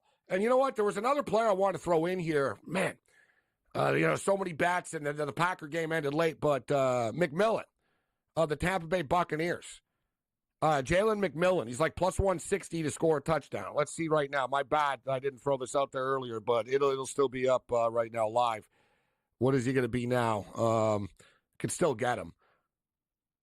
So, yeah, McMillan has really come on. And we know teams like Drape, and they're all over Mike Evans, and Mike Evans still makes plays. But over the last couple of weeks, like with Godwin out, McMillan has really come on. And he's been a big-time target for Baker Mayfield. You can still get him right now at plus 160. So even though we missed kickoff here, you can still get him at plus 160. Dave Delano's going to step up. And we got a regular crew here tonight on Sunday night. Delano, Higgs, and George Kurtz will throw it down with us. We'll recap. We'll go over what happened a little bit, but we'll try to nail down some winners tonight during this football game, and hopefully we can hit the first touchdown score. I mean, like, I know a lot of you guys watch and listen to the shows all the time. We've been on all these primetime games all year, and let's be real, the last couple of weeks, the first touchdown score has gone dry for us. Last time I had a first touchdown score prop was in a college bowl game. We haven't been playing bowl games for a week and a half now, or so. It's so random. Like in the playoffs, it was the same thing down the stretch in the National Football League. Like the last 2 weeks of the season, even the last 3 weeks were kind of, a lot of teams had stuff locked up. They weren't trying. They weren't playing this and that. Like the stats were all sort of whacked out. That's why you don't have your fantasy football playoffs, in the last week. But the last couple of weeks were sort of like that. You had very random touchdown scores. And once you get to the playoffs, too, the other teams, your opponent really keys in on your star player. Think about it. How many, the sports books are killing it. The sports books are killing it because how many people played Josh Allen first touchdown score? Saquon Barkley. They're not even scoring touchdowns. Thanks to Mac Hollins today in that Buffalo Bill game. How many people, I'm dead serious. You get in it late in the season and then even in the playoffs, player props, they don't play the same way. It's not a regular season game. Things change. And as I stated off the top of the show, too, you'll notice a lot of coaches have gone super conservative. Hell, the Buffalo Bills ran the ball 1,000,000 times today. Right? I know they run the ball more than they used to, but the Bills ran the ball 8, 9 times in a row once. They don't normally do that. Right? People, coaches get more run heavy, and it changes the dynamic. But so how many people, including myself, I had a Josh Allen same game parlay, Buffalo to win, Josh Allen to score a touchdown. And Hollins caught a pass late. Buffalo didn't even need to score, but they threw a deep pass to Hollins. He caught the ball on the 3-yard line. And for whatever reason, he had to step over Surtain and showboat and get in his face. And it cost the Bills a touchdown. And then after, Josh Allen had half his thumbnail ripped off. And he got hit a couple of times, all because of Hollins' stupidity on the play. The Commanders come up with a stop. I swear I'm going to start smashing things if this game is a low-scoring game all night.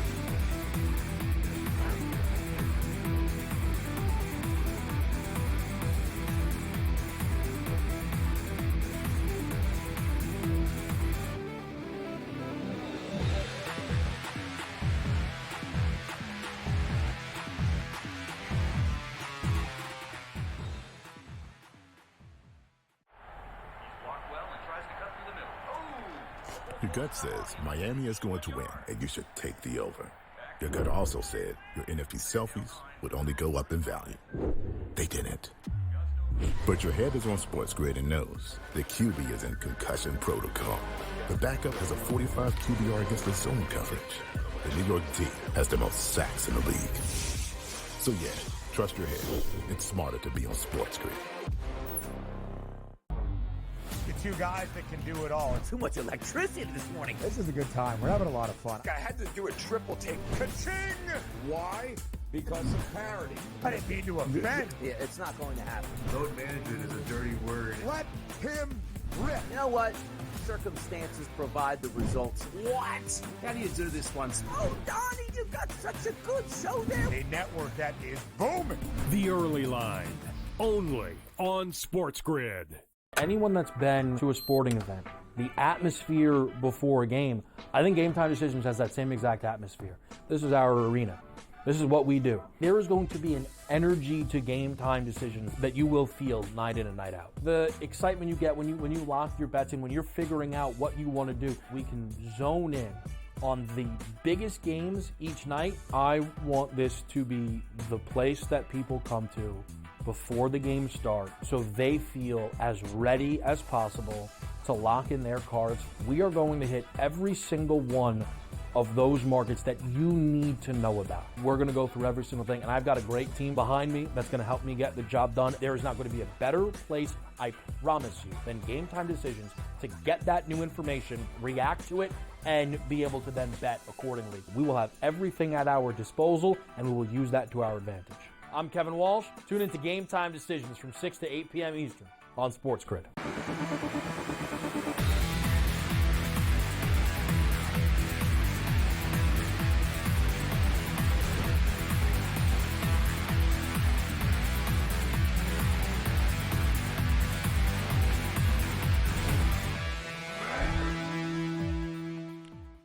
Well, there's a long field goal, cashes. There's a 50-yard field goal put on the board. The Tampa Bay Buccaneers lead 3-0. And now the point spread is -3.5. And the total is 52.5. So a little bit of movement, not nothing overly dramatic right now in this game. The Washington Commanders will now get the ball for the first time tonight in Jaden Daniels' first ever playoff game. And, you know, that, like I was talking about earlier, rookies, there's just a bad history of rookies in their first playoff game. And then, you know, you compound it by if they're playing on the road. Now, I know there's been exceptions. Brock Purdy won some playoff games as a rookie. C.J. Stroud won. Difference is they were playing at home, and they were on really, really, really good football teams. It's different if you're like the quarterback that made the team good. You know what I mean? But Bo Nix is a veteran guy. Bo Nix has seen a lot and stuff. The Denver Broncos just, you know, aren't on the level of the Buffalo Bills yet. You know, there's separations, right? There's different levels to this stuff. And you have a couple of really good teams playing on Wild Card Weekend. It's a lot like the college football playoff. And it's the same thing, right? And remember, everybody is flipping out and freaking out. Oh, Indiana, they don't deserve. Well, whatever, dude. So I guess the Denver Broncos didn't deserve to be in the playoffs then, right? It doesn't work that way. You win the games, you get in the playoffs. But teams lose in the playoffs, right? Like, the fact is, there's not a lot of close playoff games, right? You know what I mean? Normally one team will show up and the other team won't. That's the way it is. And like, you know, big fights, big games, right? Look at the NBA. Look at the NBA Finals. The NBA Finals, there's never close games. It's always, you know, one team wins by 40 at home, two games in a row. The other team goes home, wins at home by 30. You know what I mean? There's, you know, in a 7-game series, you might get one close game or something like that, right? That's just the way sort of sports are. We all like, oh, it's going to be a good game. It's going to be this, it's going to be that. Most of the time, we're all wrong about it. We want it to be close. We want it to, you know what I mean? You want big-time drama. You know, we got it the other day with Notre Dame and Penn State. Completely evenly matched teams. Even the Texas-Ohio State game could have been super close if Sarkisian didn't screw it up. So Tampa Bay Buccaneers go down the field. They get the field goal, so the long field goal gets home early. And the Buccaneers defense gets to Jaden Daniels on first down. He had to throw it away. Buccaneer defense all fired up here this evening. Now this total at 51.5 right now. Like I said, only one game has gone over the number so far. A lot of them really haven't threatened. The Pittsburgh game came like kind of, the Pittsburgh game was right there. And the Charger game gets there late. But the Packer game today, nowhere near going over. The Buffalo Bill game could have went over, but that Mac Hollins penalty really just changed everything. There was still 6.5, 7 minutes left in the football game, right? Hollins scores that touchdown, then Denver has more time after. They score a touchdown, potentially the game would have went over the number if they were on the 2-3 yard line and the Buffalo didn't score. And then you saw there were a ton of penalties and they went backwards and it took another 3-4 minutes off the clock.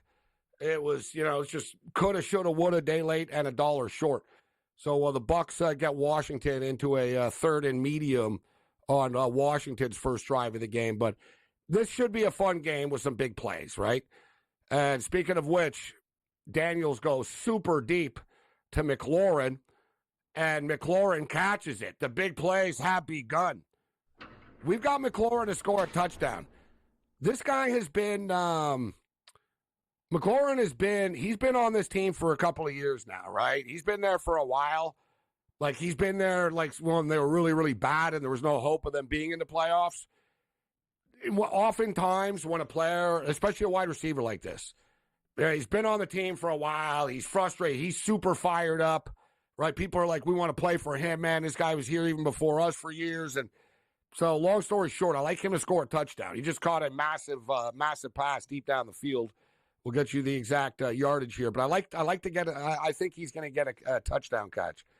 He just came out of the game right now after that because it was he needs to catch his breath. Tampa just, I don't know if it was a sack, but it was around the line of scrimmage. It just had Jaden Daniels running around. For the record, McLaurin's catch, 35 yards. So McLaurin's got one reception for 35 yards. Mike Evans already has 2 catches for 34 yards for the prop players out there. McMillan, as we talked about, I think McMillan is a live plus 160 to score a touchdown. You can still get that in right now, guys. On the in game. All right, Dave Delano's going to step up, and then we're breaking it down. Wild Card Weekend continues. There's a Monday nighter as well.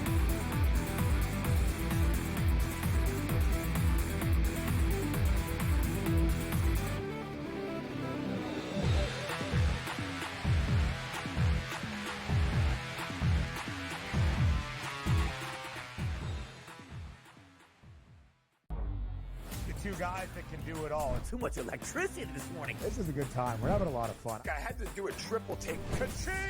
Why? Because of parity.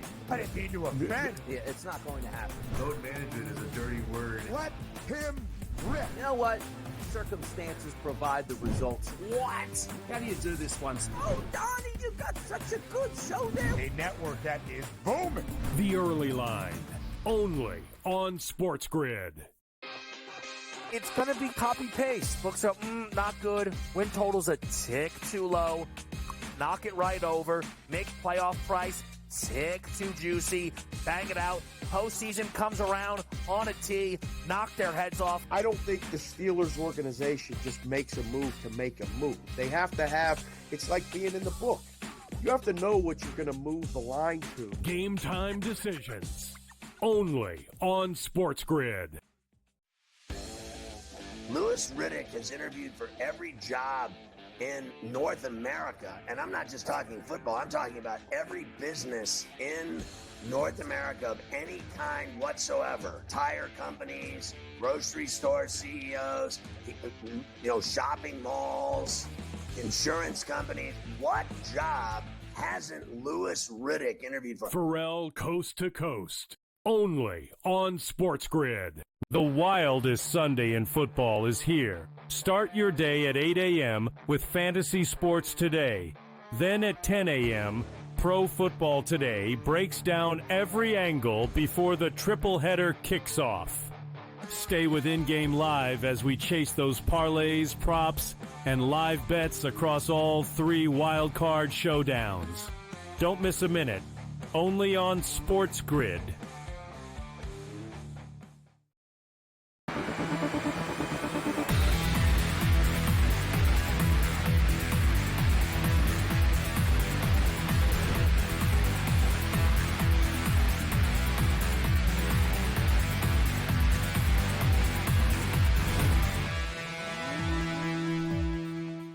Let's do this thing in game live. Game day continues. I am Gabriel Morency. 3-0 for the Tampa Bay Buccaneers. Got a 4th and short coming up here for Washington. I don't know if it's just me, too. Do you notice? There's a lot of random commercial breaks in these playoff games. Even Al Michaels last night during the broadcast said, I don't know why we just went to a break when he came back. And, I'll tell you why you just went to a break, because, they're making a lot of money for the commercials. But it's just, it's constant. Last night, that Steeler game, too, at the end, it was ridiculous. It was one of those, it was like an NBA game, right? It was like 10 seconds of football, 3 minutes of commercials, 5 seconds. Oh, we'll be back. Somebody's hurt. Oh, we're going to go to a break. Then you get the random in-game, just sort of, the referees get told from the league, just, we got to take a break here, right? You just get these random, I got to tie my shoe. The referee's got to tie his shoe up here, so we're going to call a timeout. There was a famous video with Jeff Fisher in which Fisher was told to take a timeout by the league, and he said no.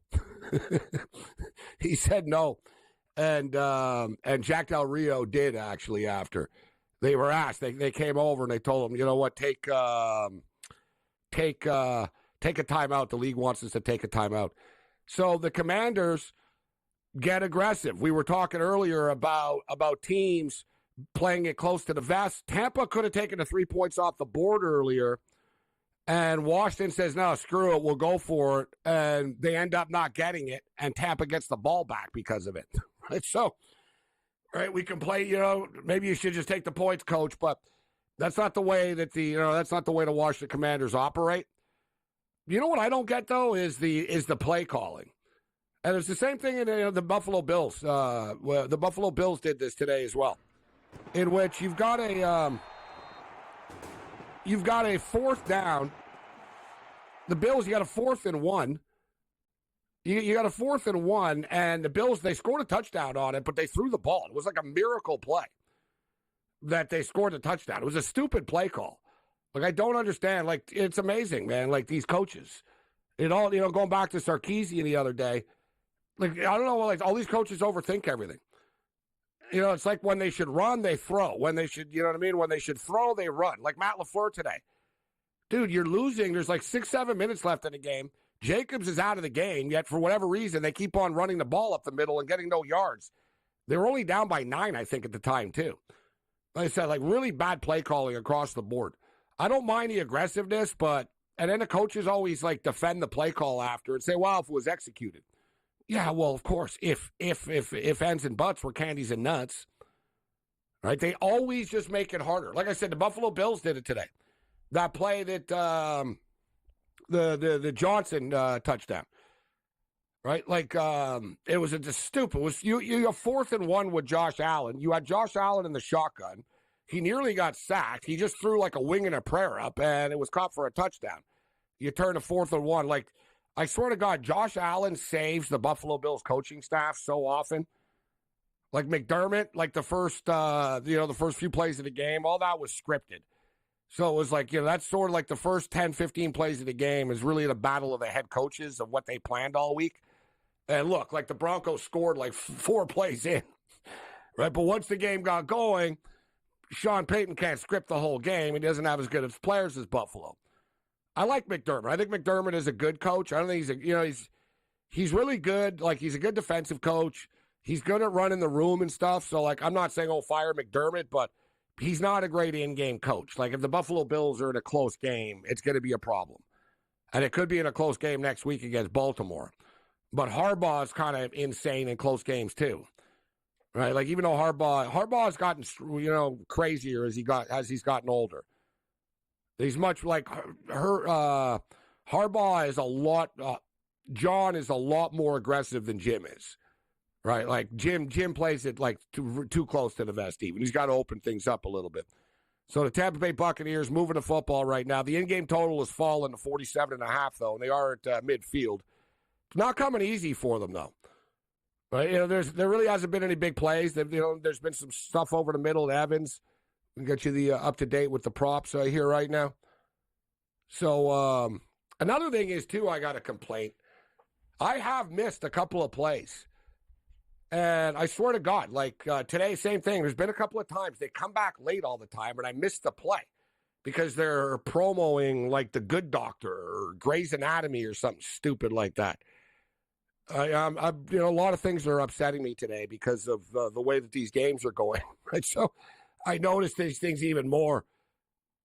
Don't get me started on the referees either, man. Some of these calls. So, yeah, Mike Evans, 2 catches, 34 yards. Baker Mayfield, 3 for 5, 49 yards so far. But now the Buccaneers are punting the football. So this game is spinning its wheels like a lot of these games. In-game total has fallen to 46.5. Dave Delano should be stepping up in a couple of minutes. I think he's got a problem that we're working on or that he's trying to figure out right now. So the in-game total is 46.5. And the Bucs are now laying 5.5. And it really is amazing. Time and time again, these games, man, the total just starts to dip like quickly. 37-20 in week 1, you play in the playoffs, and suddenly it's a completely different, just the vibe is different. The defenses are jacked up. Not to mention, the defensive coordinators have had all week just to sort of watch everything that you do. So it's up to you to try to do something new, but coaches don't want to do something new because they're scared it's going to implode on them. So, it's just been one sort of under after another. Like I said, the only game that's gone over so far is the first one. Tomorrow night's total is 48 with the Vikings and the Rams in Glendale, Arizona. And we got a really low total next week. They haven't announced the start times to the games yet, but with the Rams and Vikings playing on Monday night, they're not going to make those teams play on Saturday. So pretty much we could tell you the Buffalo Bills and the Ravens game is going to be next Saturday night because they're not going to put the Bills and Ravens on in the afternoon / earlier in the day. And they're not going to make the Vikings or Rams play on a short week after they just have to play on a neutral field somewhere. So I think we can sort of figure out the schedule. But the Buffalo Bills opened up as 1.5-point favorites against the Baltimore Ravens. And it's currently, I see a 1 right now. And I'm surprised about this. I'm surprised at the Bills. And I get it. I know that the Ravens are a really good football team. And the Ravens did beat the Bills earlier this year, albeit in Baltimore. But, really? The Buffalo Bills are only -1 at home? The odds makers are giving the Buffalo Bills basically no home field advantage or respect here, right? They're basically saying the Baltimore Ravens are the better football team. Now, we don't really use 3 anymore as the go-to barometer of, for the home team. But, Buffalo are 9-0 at home. So if there is a team with, they could say, yeah, they do have a home field advantage.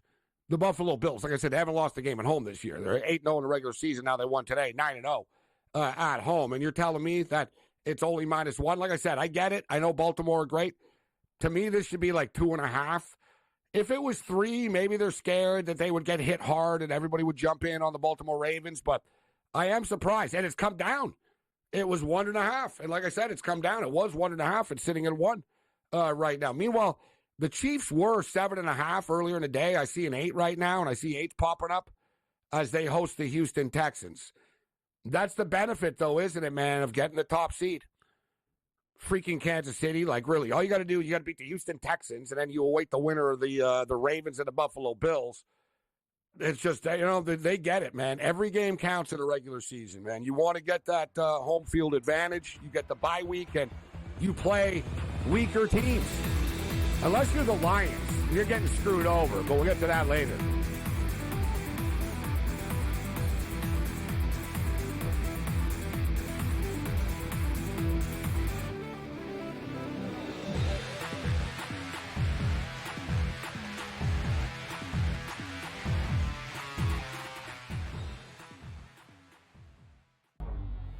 Two guys that can do it all. Too much electricity this morning. This is a good time. We're having a lot of fun. I had to do a triple take. Ka-ching!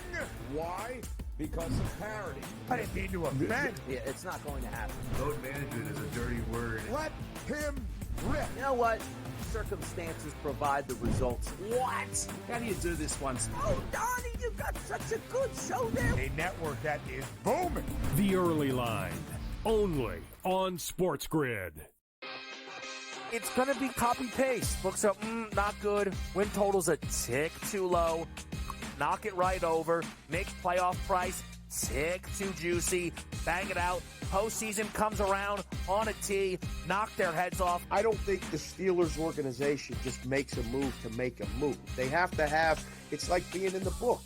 You have to know what you're going to move the line to. Game time decisions, only on SportsGrid.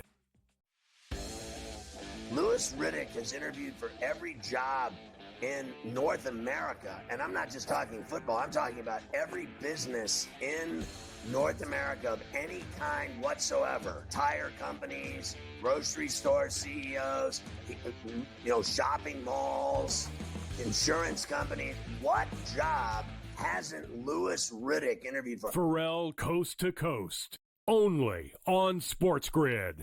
The wildest Sunday in football is here. Start your day at 8 a.m. with Fantasy Sports Today.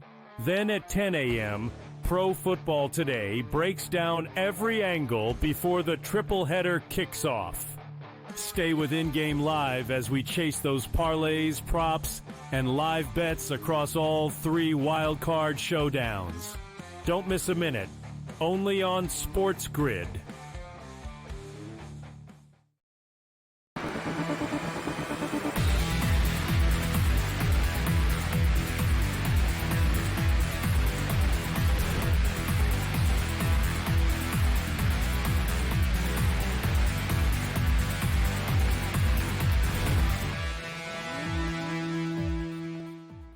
In-game live game day continues. I am Gabriel Morency. 3-0 for the Tampa Bay Buccaneers, and the in-game total continues to plummet. 44.5 right now. This is a carryover, actually, too, from we were on Friday night during the Texas-Ohio State game, and I had a big play on the over, and I had a big play on an in-game over, and it was just absolute torture trying to get there, and I'm getting flashbacks right now because it was the same total, actually, pretty much, 51.5. And I remember it was like saying, yeah, well, now it's 46.5. Yeah, now it's 44. Oh, no, now it's 36.5. It just kept falling and falling. And, of course, Texas could have, should have, would have, but whatever. They could have tied the football game, and it would have been 42 points left, and it probably would have went to overtime, and the game could have went over the number, but it's been one of those weekends for over bettors. Under bettors, though, you guys are killing it, right? Like I said, the Texas-Ohio State game went under the number, and 3 of the 4 NFL games so far have gone under the number. Now, this game is trending towards the under right now at 44.5 in-game. As listen, it's still early, but Washington left points on the board, but they really only had that big one play. And we've seen this. Like in the playoffs, teams they're not the same as they were in the regular season. I don't know if they, I don't think they tighten up. I don't think it's like, oh, there's pressure, right? It's a wild card game. This isn't the Super Bowl. So I don't think the Packers didn't lose today because of like some sort of like, oh, pressure or, oh, it's the playoffs. No, they weren't as good as the other team and they had a million injuries, right? Like I said, it's sort of like the opening round, like the first round of the college football playoffs. Like people, and then it's funny because people complain about Indiana and these teams and the SMUs of the world being in the playoffs. And then these are the same people who are, well, we need 16 teams in the playoffs. So what? You're going to have more of these loser teams in there. They don't have a chance. They're going to lose anyways. Like I said, football is not basketball. March Madness works because basketball isn't as physical of a sport, right? You could be a bunch of short dudes. You could be a bunch of unathletic dudes, right? Like, you know what I mean? And they hit a bunch of threes, right? We see it all the time, right? There's a bunch of teams. They're going to score points, right? Like that, you see the teams like the play in the Dayton play-in games, the Hamptons or whatever, the Texas A&M Corpus Christi's of the world and stuff, right? Like these teams all year, they shoot like 28% from three. And they get to the NCAA tournament, they go 12 for 14 in the first half, right? And the narrative just gets blown up, and then they win a couple of games or whatnot. Like Like college basketball, like look, even the NBA, it's different because the NBA, there's not a lot of upsets in the NBA, right? In the playoffs. But college there is, but football, they're few and far between, man. Right? Like the better football team wins most of the time. Like 99% of the time. Like college even more so, but even in pro football. Right? Like, the Broncos didn't have a hope in hell today. I should have known better. And shout out to, I guess it's Gino. And Gino notices it, but a lot of Philly people notice it. Yeah, it was my fault for betting against the Eagles. Even though, whatever, dude, the Packers fumbled the freaking opening kickoff that led to a touchdown. They missed a 38-yard field goal. That's 10 points. And Jacobs gets hurt. Dobbs gets hurt. Reed gets hurt. Their center got hurt. And I know they already didn't have Christian Watson. No excuses, though. They would have screwed it up anyways. You can just tell, like I said, I should have known better. They're not a very good, they're a good team, but they're not a great team. You got to be a great team to win in the playoffs. Right, that's the difference. Like next week, it'll be, next week it's going to be lit because it's just going to be all these heavyweight matchups for the most part, except for the Kansas City Chiefs who get the Houston Texans. All right, so the Commanders are back in the field goal range here right now. So they're moving the football. We got a third down coming up. We're early in the second quarter of play right now. 13 and a half minutes left. Got a third down. And they already left 3 points on the field. In-game total still sitting at 44.5. And the Buccaneers right now, if you like Tampa, it's only -2.5 actually. The Tampa Bay Buccaneers. Eventually, the Buck offense will start to click and put some points up on the board. We'll see if they can stop them here on third down. Holy. I'm a little bit surprised there's not a flag on that play. Let's see the replay here. Jaden Daniels just got smoked on the sidelines. Like, he got hit. Like, you know what I mean? Like, he got hit. Like, he got smoked in the arm, like elbow, arm, sort of forearm area. He got hit so hard, he launched through the air, and then he landed hard, man, when he landed down on his shoulder. He's not the biggest dude either. He can't be taking hits like that. You know what? I'm an old school dude and stuff. That was super close, like, to being, like, legit or not legit. Like Jaden Daniels, you know what I mean? Like, it seemed to me like if you look, Buddy on Tampa, his feet were kind of out of bounds when he smoked them. But Jaden Daniels also got hit. I don't know. Like, it was, I would have lived with it either way. Like, if would anybody have been surprised if they called a flag on that? Put it this way. If that's Patrick Mahomes, they would have called 2 flags on that. They would have been, that's 30 yards. They would have added on an extra flag somehow. That's 15 yards for touching Mahomes and 15 yards for taunting because you looked at him after. But Jaden Daniels is a rookie. I think it was clean. Like I said, it was right there. But, I'll tell you what, we saw this earlier in the day today in the Packer-Eagle game just a couple hours ago.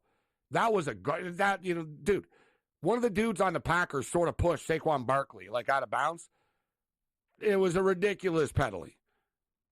It was a stupid penalty to call at that time of the game. That was another turning point. Just saying, that's the one thing, like, with the Eagles, my bad for betting against them, but they weren't great. Like, you know what I mean? It wasn't like they were great.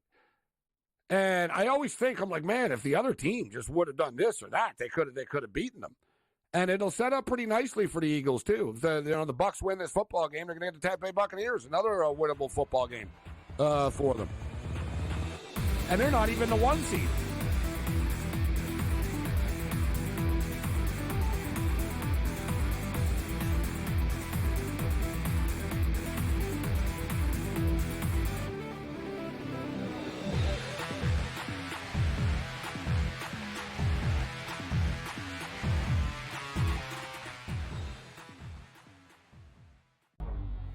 Two guys that can do it all. Too much electricity this morning. This is a good time. We're having a lot of fun. I had to do a triple take. Ka-ching!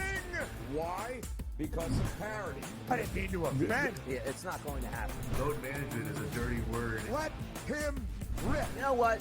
Circumstances provide the results. What? How do you do this one? Oh, Donnie, you got such a good show there. A network that is booming. The Early Line, only on SportsGrid. It's going to be copy-paste. Books are, not good. Win total's a tick too low. Knock it right over. Make playoff price tick too juicy. Bang it out. Postseason comes around on a tee. Knock their heads off. I don't think the Steelers organization just makes a move to make a move. They have to have, it's like being in the book. You have to know what you're going to move the line to. Game time decisions, only on SportsGrid.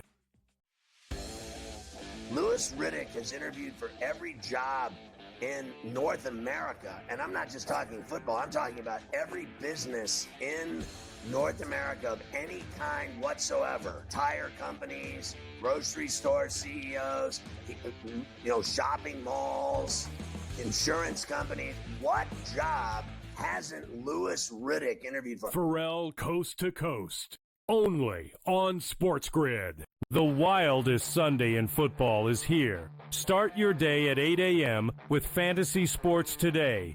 Then at 10 a.m., Pro Football Today breaks down every angle before the triple header kicks off.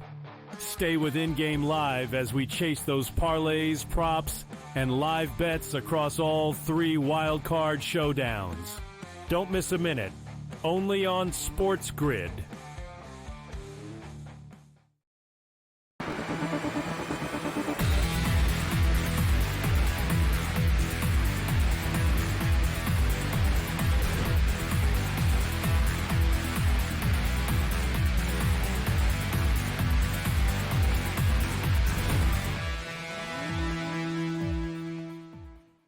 In-game live game day continues. I am Gabriel Morency, SportsGrid Radio and Television Network, Sirius XM, Channel 159. We all saw Jaden Daniels, but if you're listening on the radio, Jaden Daniels got lit up on the sideline. And like I said, he could have got injured in so many different ways. Like he got hit and he flew in the air and he came flying like really hard down on his shoulder after. But it appeared the worst of it, actually, it looked like he lost a little piece of his cheek.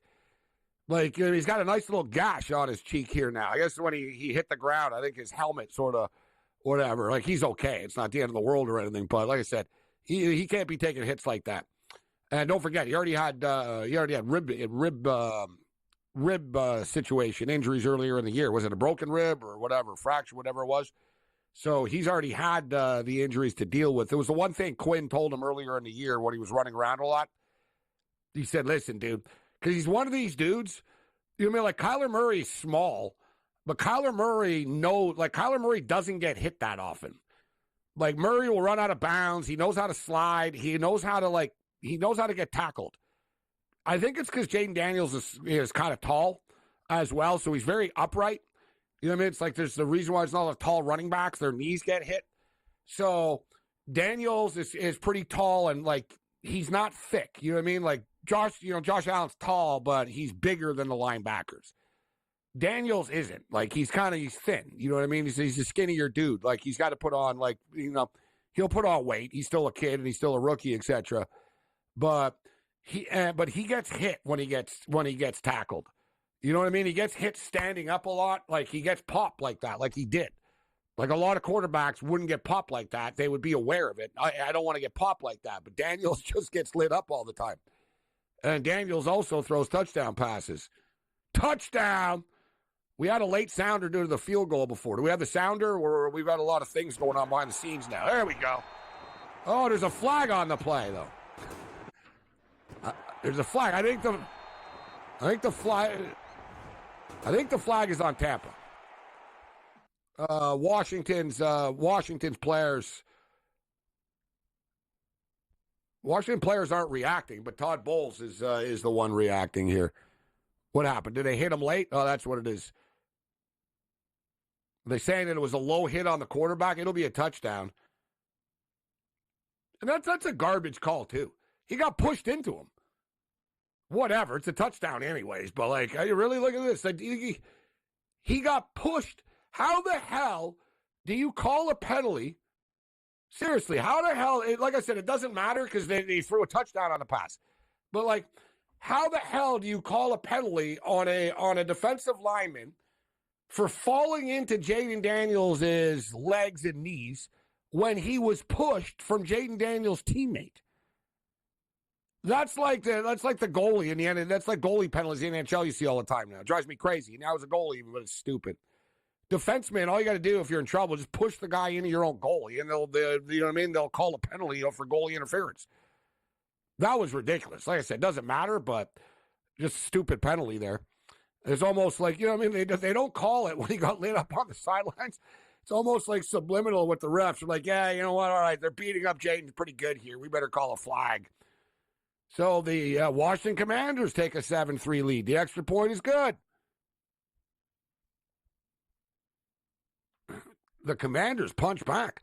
Jaden Daniels, 9 of 12, 97 yards. And the first touchdown score of the game goes to somebody that nobody had. Dimey Brown with the touchdown. Dude's got, that's what I swear to God, man, you want to make a promo? What did I say earlier? But what did I say like 10, 15 minutes ago? I said these damn first touchdown score props in the playoffs, they're all random, man. And because the other teams are all covering your freaking star players and then other people. This guy's got 1 touchdown this year. He's got 1 touchdown. Well, make it 2. Yeah. Hey, Mike Parsons. Shout out to our boy Mike Parsons. Derek Saunders in the house. What's up, Derek? G-Man. What's going on, G-Man? Our boy Zach in St. Louis. What's up, Zach? Thomas Cornetta. We got a full house here in the chat. Good to see you guys. Yeah, what was I just saying? I just talked about it, huh?